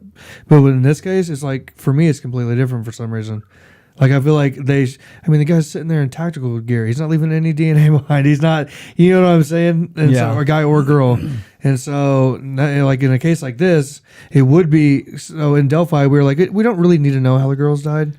But in this, it was like, Well, it's this not might only be. that, but it's just there's other evidence they could release. Not how the girls died and how Right. gruesome that was, but there's other things they could release that might, someone might go, oh, I remember that. But something else that gives credence to what Tim is saying as being maybe just wrong place, wrong time is, I'm sure, the way Missy posted on Facebook a lot, you would think they would have knew about those early bird sessions, which start at 4:30. Now, if she comes walking at 4:25, actually, I'm out the back door because I'm not taking a chance of one of those students walking in. Right. So, I mean, Exactly. That is another one of the main reasons why I question whether this attack was targeted, because who's going to do something like this when there's such a low probability of success? right, and you don't know how long it's going to take to kill somebody. And if she got there around 4:20, I'm probably, if I'm a hitman, if she's not there by 4:15, I'm out of there, because if I know about the early bird thing and I did my investigation, I'm like, okay, I could get caught easily because these people are going to start pulling up anytime. I got to be able to get in my car, 10 minutes get before out of class, there for right. no one to see me. So, yeah. Right. Yeah, I mean, if you're willing to wake up at 4:30 and go work out, you're probably going to be early to it. Yeah. So, And when you understand the layout of the church, and it took me a couple of years into the case before I really started familiarizing myself with the church's layout and where the rooms were and how that corresponded with the video that we saw. Because I'm not a real map person, so that sometimes gets a little bit too detailed for me. But I forced myself to do it to where now I know that church like the back of my hand. Yeah. And so my question then became, okay, this person comes out of the kitchen into the interior of the church for the first time at 3:50 a.m. That's what police told us. 3:50 a.m. And they don't seem to make a beeline for where they would know that Missy would be coming in if they were there for her.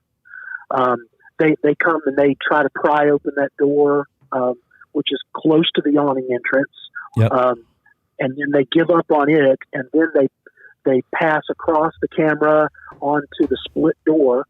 That's happening at 4 a.m. because they did release a short little time-stamped clip early on those first few days. So we know that at 4 a.m. they're passing right in front of that entrance on their way to the split door room, and they don't even glance that way. It's to their right, and they're looking to their left at that roll down door that was like a coffee kiosk or something where they would serve coffee on Sundays. They're looking at that rather than looking out the entrance and worrying if anybody's pulling up. So to me, this person is totally not interested in whether anybody else is showing up. They proceed on down to the opposite end of the church after that. And then they come back and they go in the auditorium, which has no windows. Yeah, but I mean, why would you do that if you are laying in wait for somebody? Playing the devil's advocate, Tim, though, I mean, if I'm robbing the place, why would I kill her? Why wouldn't I just leave? She didn't see me. I'm covered in gear. So what would be the point? I didn't take her ring. I didn't steal her car. I was just there robbing. Well, they had a car of their own, probably. I mean, you can't take two cars. Okay, but I mean, murder's a lot more serious. That'd be really weird. Yeah, but I'm just saying, if I'm just there to rob, I mean, most robbers aren't murderers. Well, and purse and cell phone, and we're all in inventory. But if how many times? I mean, if I could just counteract that, because I do get that when I debate people about this, they usually bring that up. And my counterpoint to that is, how many times is somebody mugging somebody and they end up shooting them? How many times is somebody robbing a convenience store and they end up shooting the cashier and killing them? Happens. Murder is never necessary. Yeah, that's true. But it still happens. Right. It still happens. And, sometimes the gun really does just go off. A lot Yeah. of these criminals say that, and a lot of times they're lying. But when you're in the middle of a confrontation with somebody, maybe somebody that you didn't expect, you can't control little muscle spasms and things like that. So we don't really know exactly how they encountered one another. Right. And I kind of question the thinking that, a person in the middle of a unexpected confrontation who was never expecting to run into anybody is going to take some mental checklist. I've had people tell me, well, that would be capital murder. This person wouldn't do that when they were only there to burglarize. They don't stop everything and then just work through some mental checklist. Well, in Texas, if I pull this trigger right now, this person's going to be dead and I'm going to get caught and I'm going to go to the electric chair. Right. People don't do that. Things happen just in the blink of an eye. And so, well, that makes your theory. me- That makes your theory more compelling to me, though. Like understanding that, because it would make sense for somebody to commit a murder. I wouldn't say the involuntary murder if they were surprised that somebody came in. Yeah. I mean, right? It's much more likely for somebody to commit that murder if they're just willy nilly walking through, and then all of a sudden, boom! And I guarantee you, I mean, they point out the fact that she was fit, she was committed, she was kind of like She could have been a threat to him. exactly, so- could have been a threat to him, right? Yeah. well, yeah, Yeah. So that Well, makes your and who theory knows, more maybe- compelling. Right. maybe she forced the issue too. I mean, we don't get to see what happened on Right. camera. So maybe she didn't want to let them leave. Yeah. Do we Yeah. know for a fact that they Yeah, don't it's- have the crime on video? Do we know that to be a fact? That is a fact that they do not have the crime on camera, and it was a limitation of the camera's field of view versus where the murder occurred. The angle that you see of the killer before they went to the split door room when they were trying to pry into that door, that was pointing in the direction north where her body was found later. But you can see when you're watching that video, you can see when the person pops up as they're walking, and that's the limit of what that camera can pick up from that angle. And she was past that, and so the camera cut off. And there wasn't another camera down at the other end with a field of view that could pick it up. So it was a good spot. Hey, Tim, there's a question from the chat. Do you mind if I ask it? Oh, absolutely. Go ahead. Okay, it says, this rural church doesn't sound like a good place for an exercise boot camp or to rob. Wouldn't it make more sense to rob the sporting goods store? Well, I don't scream like... It depends on what you're trying to accomplish. I mean, I look at robbery and burglaries in hierarchies, like the ones that broke into Lakewood Church, Joel Osteen's church, and went off with $500,000 worth of stuff. Right. Those were high-end, big-time robbers, okay? Drug dealers. You've got big-time drug dealers, and you've got little small-time drug dealers. Burglars, you've got big-time and you got small-time. Maybe you've got a person who all they wanted to do was get some cash. And they're thinking, okay, there's about 300 or so people that attend this church. On a Monday morning, maybe they still have that money on premises. Maybe they don't fix a deposit bag and take it to the bank on Sunday. Maybe it's still there. Right. And so they don't care whether it's $500, whether it's $1,000. They're just trying to get anything that they can. Right. So that's true. So that's that's my thinking there. When people talk about, well, it can't be a burglary because the person didn't take anything. Well, number one, if it was a burglary, it was an interrupted burglary. Because if you're assuming that it's a burglary, then you know that the person wasn't expecting Missy to arrive, and so they weren't done yet. They were just checking out the place. And by the way, they're very systematic. They're not wandering around. When you understand the layout of the church, this person goes counterclockwise, and they're going room by room and seeing what's there. along the outer perimeter of the church. And then after they reach that point where you see them hammering and you see glass kind of blowing back, that's at the very end of the footage that we see. Right. But I don't believe that is in sequence. That is room 10, room 9. And actually, if you go to my website, I've got some links to different documents, and you can actually find a church diagram there. If you go to gumshoestories.com. And room 10 is the room that the killer's coming out of, and room 9 is a storage room with a little vertical window, and that is what he's hammering because he can break that glass out and then reach through and unlock the door very easily. Gotcha. Yeah. So when you see him go to the Dutch door room, the split door room, where he's surprised that it's two different doors, and then you see him go down the hall away from the camera, and then there's like a blip where he disappears, and then all of a sudden you see him walking back up the hallway toward the camera. At the point where that blip occurs, I think that was when he proceeded on around up the hallway to where room 10 and room 9 were. And then he came back. And so when you see him come back up the hallway and then take a right, that's into the auditorium. And that's actually chronologically the last footage that we see that has been released. So where we think the part. So where I look at it and I think this guy is like, or girl is just willy nilly, like walking around, just biding their time until they can commit this heinous crime. You believe that they're actually systematically canvassing this location. They knew the layout and they were hitting it room by room in order to look for, cash or something like that. Yeah, I don't know that they knew the layout ahead of time. To me, they don't seem familiar with the church. Yeah. The Dutch door room, I think, threw them for a loop. But the offices are actually further down away from the camera after that split door room. And because these cameras are motion activated, we don't know how much time they spent in the offices. Maybe they spent quite a bit of time in there. Maybe that's where they were looking for whatever they might be able to take. I don't think they intended to take stuff like audio visual equipment because they didn't have a bag. They didn't have a knapsack or anything.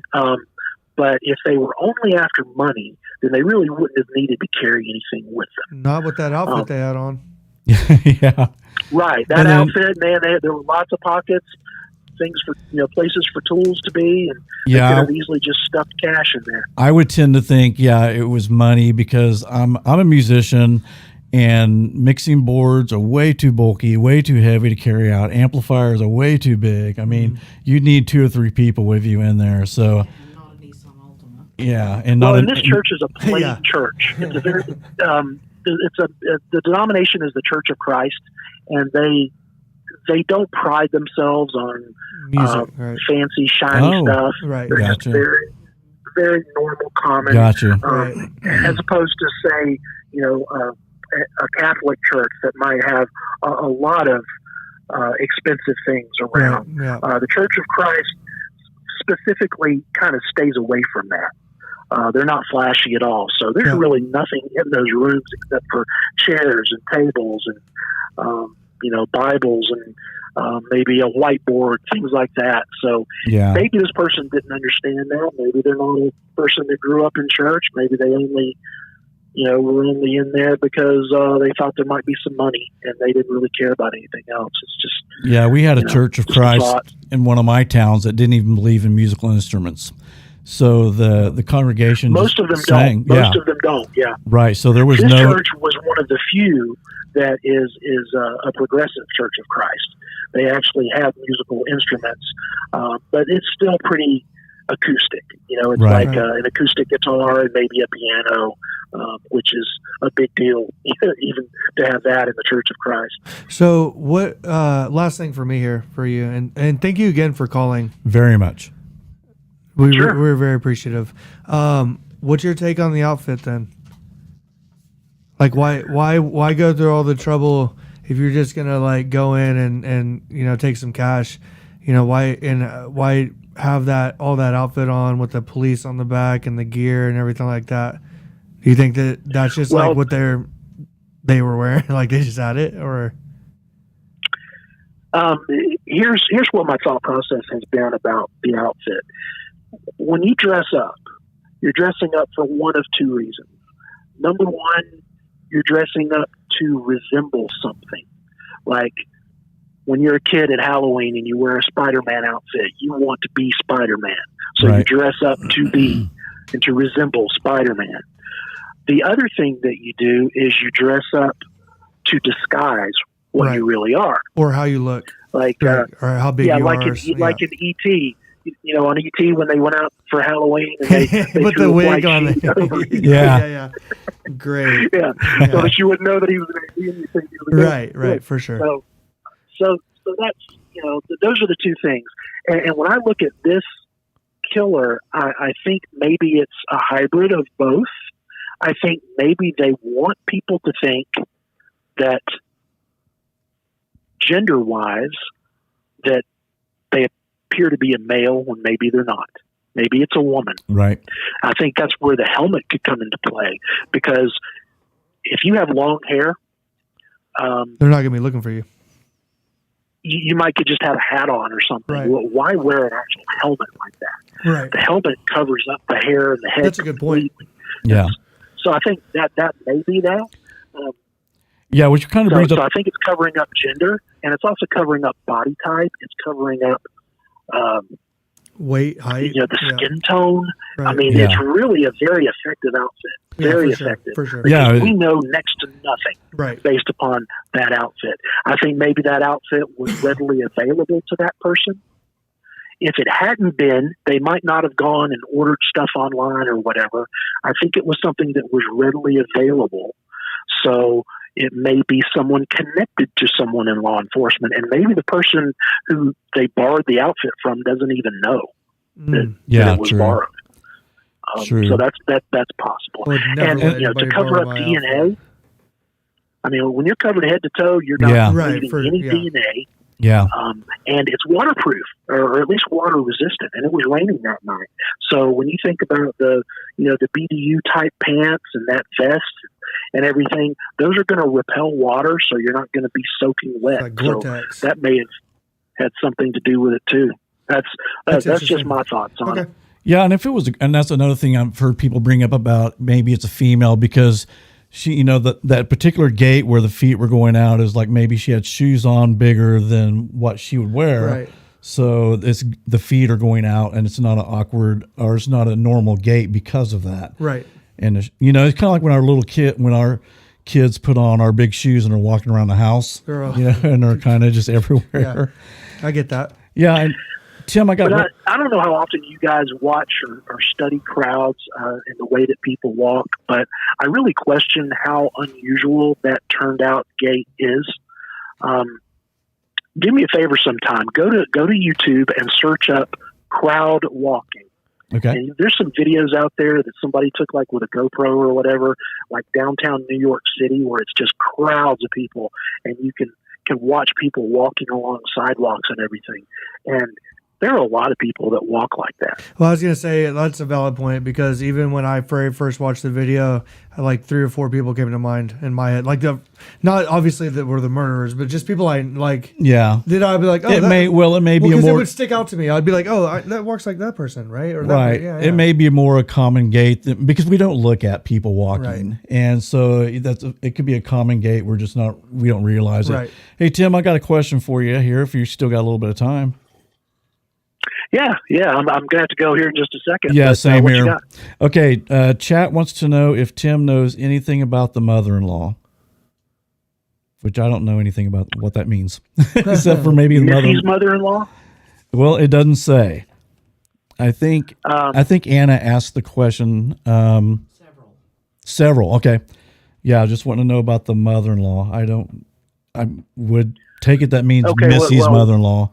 Maybe that she was involved or something in some way, which I don't know. Heard that theory before. Well, Missy technically had, I guess you would say, 2 mother-in-laws because there was a step situation. Brandon's mother her true mother-in-law is Marcia Tucker. And Marcia loved Missy.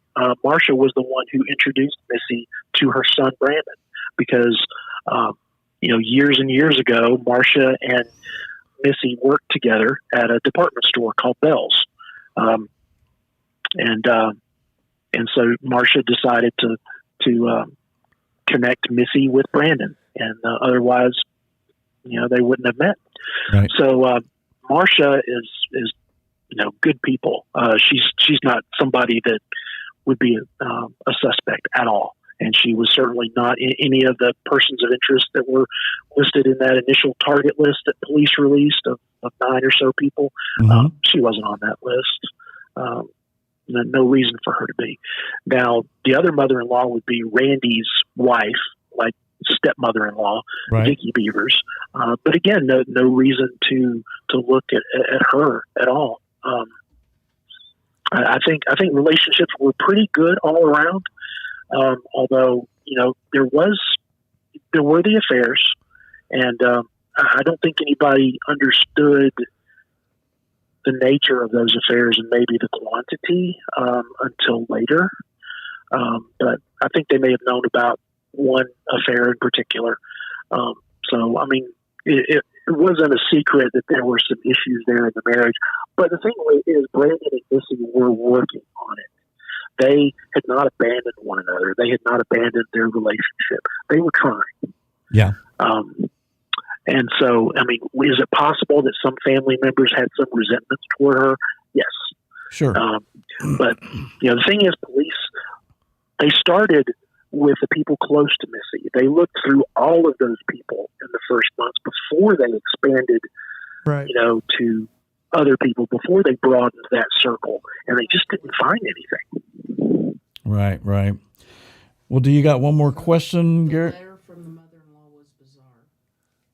Somebody in the chat said the letter from the mother-in-law was bizarre. So Well, yeah, that was Marcia. It was actually a couple of letters that she wrote to the killer. okay. She was pretty opinionated. Still is, I guess, from what I understand. And that was kind of a way for her to vent, I think. Okay. Sure. Okay, Was that's just to good put her thoughts clarification. on paper and get Okay. that out there. And she may have had a particular person in mind that turned out, based upon what people were telling her and whispering in her ear, she may have thought that she knew who it was at that point, but turned out not to be the case. Okay. Yeah.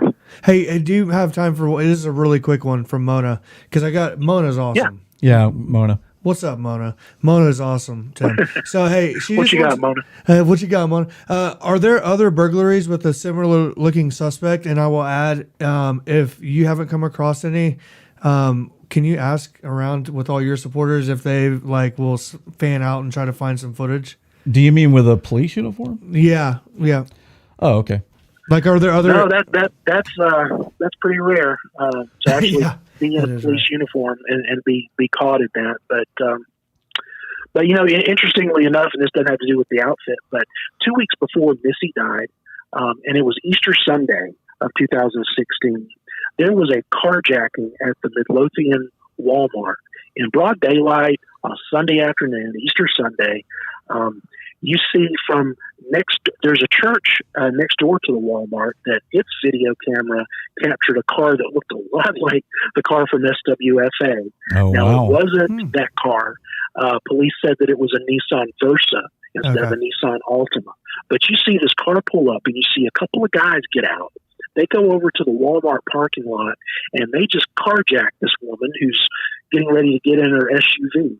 And they take her keys and they get in this SUV and they drive off. And there's someone else in another vehicle that tries to follow them. And the car that had dropped them off ran interference and pulled between so that the car could get away, the SUV could get away and not be followed. Wow. They never saw that Oh crime my either. gosh. Oh my That's God. that's crazy. That's brazen and bizarre. And you're talking about things being caught on camera in broad daylight. And I know you guys were talking earlier about, why can Elon Musk, put spaceships in flight yeah. as a private company, and we can control robots rovers Right. Yeah. on Mars. Yeah. And yet we can't come up with a system to get a license plate. Right. It's probably stolen. It's probably not going to give us anything anyway. Yes, that's true. But still, That's true. You know, it seems like you'd be able to get it. Yeah. Well, Tim, thank you so Man, much for thank calling you so in. much. We really appreciate And it. this is Thank you guys for covering the case. I really appreciate it. Yeah. And appreciate you know, the opportunity to participate. This was great tonight. Thank yeah. you. And again, this is Tim Koval. Tim, why don't you go ahead and tell everybody your YouTube channel? Yeah, my YouTube channel is Gumshoe Stories, and I would appreciate it if y'all would subscribe. If I can get to 1,000 subscribers eventually, then I can do like a live mobile chat like you guys have done. And I'd like to do that maybe on the 5-year anniversary in April. That'd be awesome. Wow. So So you know, I love the live concept of Yeah. this and being able to talk about the case in real time. So Perfect. Yeah, so that's great. all my members go over to Tim's channel and hit subscribe and like. Do it right now. Right now. Seriously. So We appreciate it. And there's also some document links at gumshoestories.com and some articles and blogs that I've written. So check that out. Hey, maybe if you we'll have a post a chance couple to of as well. those on our Facebook. yeah, Let's do absolutely. that. Well, Tim, you have a great night and catch the rest of that game if there's anything left. Don't mention Don't it. tell us what the score is. Thank you. I'm sure Bama's going to win. Yeah, I think so too. Well, Tim, have a good night and thanks again for calling. Thanks you guys for all you do. Keep up the good work. All right. You too. Thank you so much. Night. Bye bye. That was a pleasant surprise. That was a very pleasant surprise because I've been watching or listening to some of his podcasts, Right. and I've also seen him on a few interviews. He's kind of the guy Yeah. on the Missy Beavers that everybody goes to, Right. and Well, he's obviously passionate about it and has put in a lot of effort. he's very and time. passionate about it. Yeah. So when he was on, I mean, I was like, oh no, I'm going to get caught in a bunch of No. incorrect No. statements or something. No. Hey, But what do you think? okay. I respect Tim very much. I don't agree with him. I do. I just think if I'm robbing a place, if I see someone come in, I'm out the back door, man, I'm not thinking about murder. I'm just Right. not.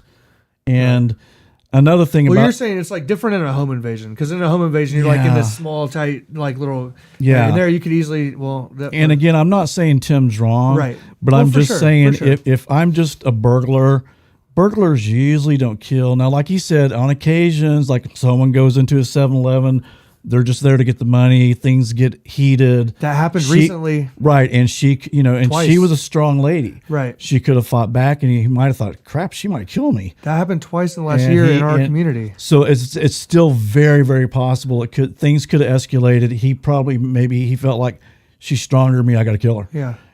That's very possible. But like if I was in a hallway and I saw her, I'd probably just start running. Right. You know yeah, what I yeah. mean? Well, she can't see who you are anyways. Well, yeah. and it says police on the thing. I might even just turn around and walked away. And if she would have said anything, I would have said, "Well, we were just checking the facility. saw that there's- we come by every once in a while and check the facility. Oh, there's broken Yeah. glass everywhere. Yeah, Yeah, there's broken We glass got other really people down here, coming. so we're Yeah. just kind of looking, Yeah. And then boom, I'm out the door and I'm out of there. There is some credence. I mean, like he said, oh God, lost my train of thought on that. It could very well been. We just because my thing is like, why? I guess is he like the Matt Sullivan of the Beavers. of the Missy Beavers Beavers, days? yeah, but it's different. Well, it is obviously they're two totally different people. Yeah, totally, But yeah. because he does make a compelling, like with Matt Sullivan and Delphi. We started going out. It's like, man, it's compelling, right? Yeah. And so that's what's so great about our platform is getting to talk with Tim, because when he's explaining it, it's like, okay, like if you are going down, say you're going down a hallway and I'm in my tactical SWAT thing and I have a gun, and all of a sudden I pop around like, oh, I didn't know you were going to be here right at this time, and you get into a scuffle, something could happen, Right. or something like to that extent. but I So- can't see her initiating that because if I'm Right. at this point, I'm playing it off as I'm a cop. Well, and that's my argument too. Right. Is like if I walked into I my don't gym, see her yeah. bum rushing the cop. I would just, No, you know what I'm saying? for sure. Yeah. So it would have been him initiating Yes. the attack. right. So because I just don't see her like there's a cop. Right. Yeah. I would have played it out like man, we found some broken glass. I would have Yeah. gave her some BS story, and once she went out to her car to get some more stuff, I'm gone. Right. You know, I'm out of there. Yeah. Or maybe even So my thing is, I think he was there to kill. I do too. I do too. I think the whole. I mean, like some people said in the chat, why would you go to all the trouble to put on this thing? You know, if you're that's just what going to I go asked rob, him. Yeah. you could have just wore a t-shirt and jeans Right. and a ski mask, Right. and did that. And his But this theory, is not only covering up who you are, but your gender, and your DNA. right? So and your DNA, Right. Because you don't want. I mean, a DNA for a robbery, Yeah. you know, Where they didn't take anything. right? But when you got Yeah. someone who is going to that much trouble to where you can't even tell if it's a man or a woman, Or how tall this they is are. not a burglary. This is Right. something else. Well, and I think that they're giving us that 5'8" to 5'2" probably margin of error there, because they are looking at that tactical equipment and being like, I mean, he brought up a good point. It could be a female. I mean, what a great way to commit a crime as a female if you completely conceal your hair. Yeah. And I mean, right? Because then you're automatically like, I'm not going to look at Pamela and be like, oh, that was the robber. Because I'll be like, assume she has long hair. I'm looking at this, right? The helmet's And a perfect thing to wear. right. Well, and that goes to my point that I still feel like it was completely thought out, planned out. Yeah, I do too. Tactical, everything down to the car, driving in the location. I do too. In the video, which direction did the car come from? Did it come from the direction? It was of the coming church? from the direction of the church. And Okay, turned that's in. interesting too. Yeah, thought I about mean, that I earlier. definitely think that car's connected. I think someone would already, yeah. someone would already came forward Right. Yeah. with that. Yeah. So Yeah. yeah, it's just it's Well, and to the question about why wouldn't you rob the other place, right? Mm-hmm. I mean, if you're gonna rob something, go rob something, right? And so that was a good question, by the way. Yeah. And so that's why I mean, but it's just like Delphi, man. Like until it's solved, it could very well be true. Yeah. His theory, right? But And also- he makes it compelling. But the opposite, anything could be true. he does, and also a lot of people go, why didn't he take the ring? Okay, let's say he is a burglar. Okay, With massive gloves on him. right. Well, pawning a ring off from a murder Oh. victim is impossible. Yeah, you're done. You're not going to walk into any pawn shop. You're not going to walk into any jewelry store. You're not going to put that on Because eBay. immediately when they take They that see- inventory and they ask the husband, well, did she have a wedding ring? And they're like, no. Then immediately they're gonna scour all the pawn shops and they're gonna get video and. Yeah, so if you just kill Right. somebody, you're not taking a ring. But here's And what's even if you're weird, though. burglarizing and you killed her, you're still not taking a ring. Yeah, and you wouldn't take the cell phone, obviously, right? But if you're there just for cash, wouldn't you ditch the cell phone and take the purse? Yeah. Or would you just be freaking out because you just murdered somebody on accident? And just Man. getting the heck out of there, right? It depends on all the mindset. What Right. was his motive exactly? Right. What was going on in that man's head? And See, I feel the opposite of Or Tim. lady's head. Right. See, I feel like that they weren't, because that's why I just specifically asked that question. So you believe that they were not just meandering through the hallways and biding their time. You believe that they were actually systematically canvassing that area. 'Cause what he says is he believes that they were hitting it. They were going in a route to where they hit every single room to make sure they got any kind of cash anywhere they needed. Right. That's what his theory is. Well, when I watched the video, I believe that they actually know that place so well and they're so planned out. They have it down to a T. They probably did look the night before and be like, because she posted everything on Facebook. And So- wouldn't if someone was going there to steal cash? Okay, let's just say this: if which I'm happens a lot. okay, yeah, but still, here's what I don't understand: would you not put that in a huge safe? That money? I mean, and do you want to Right, take the right. time to try to figure out how to break the safe Yeah, open? you know any You're not cracks? going to be able to Yeah. carry it out. Safe cracker. Unless you're a safe cracker, and Right. and that's not going to happen Do you know either. any of those? No, I don't. Me either. Well, Dylan. Oh, Dylan, yeah. Yeah, Dylan can. yeah. But Of course he can. Yeah. But that's the thing is like I would think, the only reason I would rob a church is for microphones, guitars, amps, things like that. But again, I would need a crew, I'd need a van, Yeah. and we'd be in and out of that place. Yeah. We wouldn't be, and that's the other thing, the guy just kind of wandering around, Yeah. he's opening doors and busting windows, and it's like the longer you're in there, the more your chance of getting caught. And it goes contrary to what my beliefs are with both of these cases, is that this person actually minimized their risk to the nth degree, where they knew that they could commit it and get out. Absolutely. Yeah, I mean, this wasn't someone who just, willy-nilly someone would have busted the window and ran in there and grabbed whatever they got, Right, whether right. the alarm went off or not, and got in their car and left. Right. This guy planned this out. Right. He busted the window, he left, see if cops were coming, then came Yep. back. Knew what I feel like knew what time she was going to be there. Maybe Right. even knew that she canceled her 4:30 session. That's why I feel like because Well, you keep here's going, what happened. She had three, I think there was 3 early birds or 2 early birds. One had a flat tire on the way.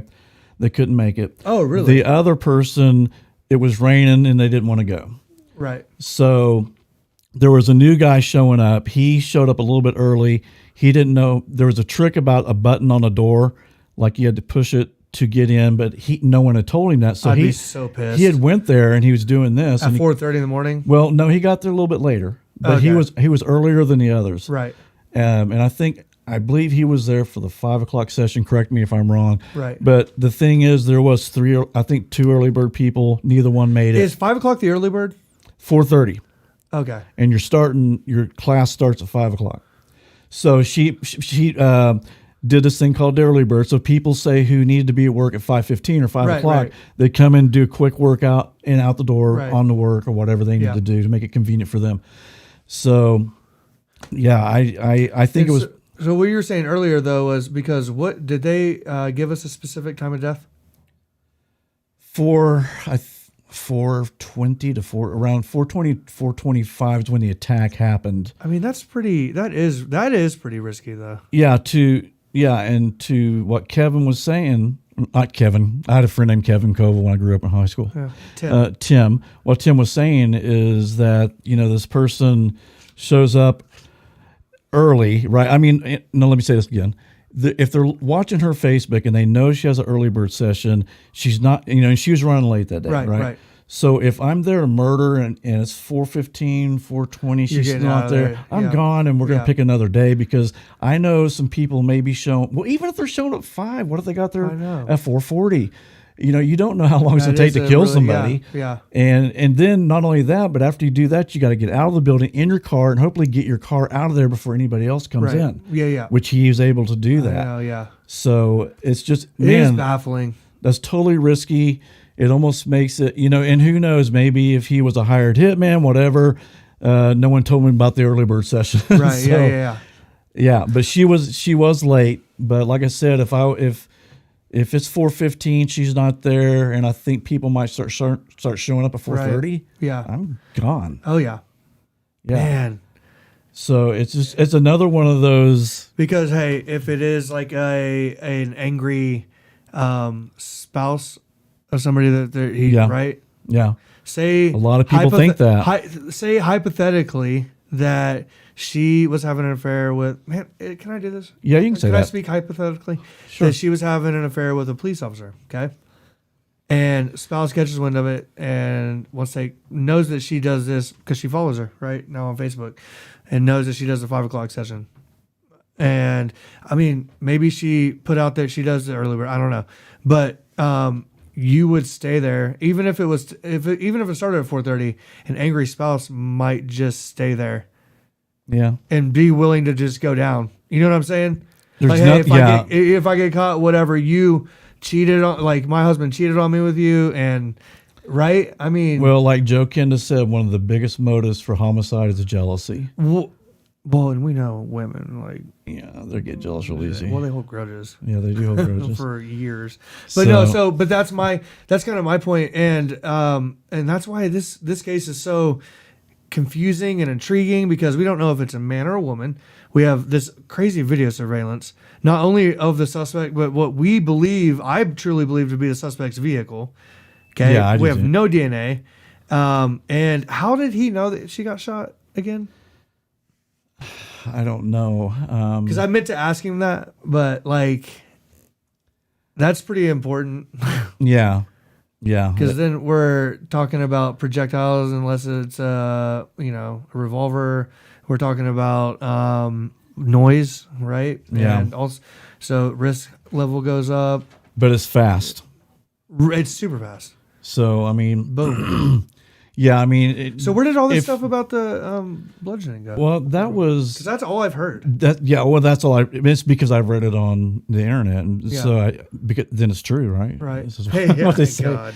But no, I don't. I mean, I don't know if that slipped out from an officer, bludgeoned or puncture. I remember hearing puncture wounds. Right, I So do I'm too. automatically thinking he took the crowbar or he took tie iron or whatever he had. The and other was- side of the hammer. Yeah, the other Because side. you see that on like First 48 too. Yeah, Where they're like, that he that's not maybe a knife, he that's used a hammer. that, but yeah. he was saying gunshot.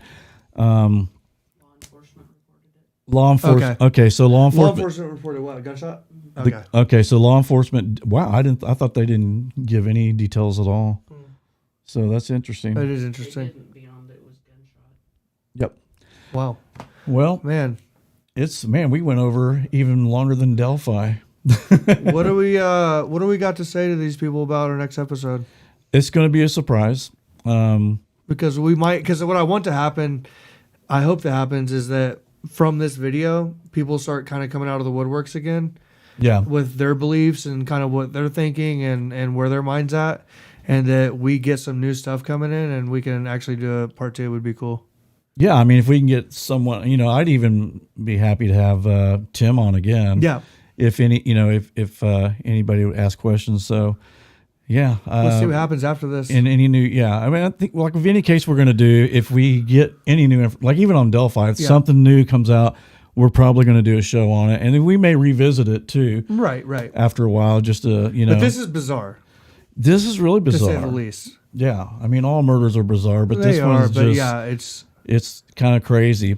So, but I'm thinking about the Manson murders, and boy, talk about going down a rabbit hole on a lot of new theories that people have. yeah, we're gonna have a 12-part and series. that I know that's going to be coming up. Zodiac definitely will be coming up. Right. And there is a paranormal investigator that I'm going to be getting in contact And a with. time traveler. For the people that are still wanting the paranormal stuff. If we try to get 2 shows in, maybe next week or something, we can do the To true get this crime right, and then yeah. do the paranormal stuff as well. Hey, and I've had some of my friends asking for us to revisit the time travel. Yeah, like I told everybody, 2 shows ago, there's a certain guy. I don't know if he'll want to come on the air, but I'm going to Right. ask him. He may not, Right. but we'll just have to see. So, Karina Saunders.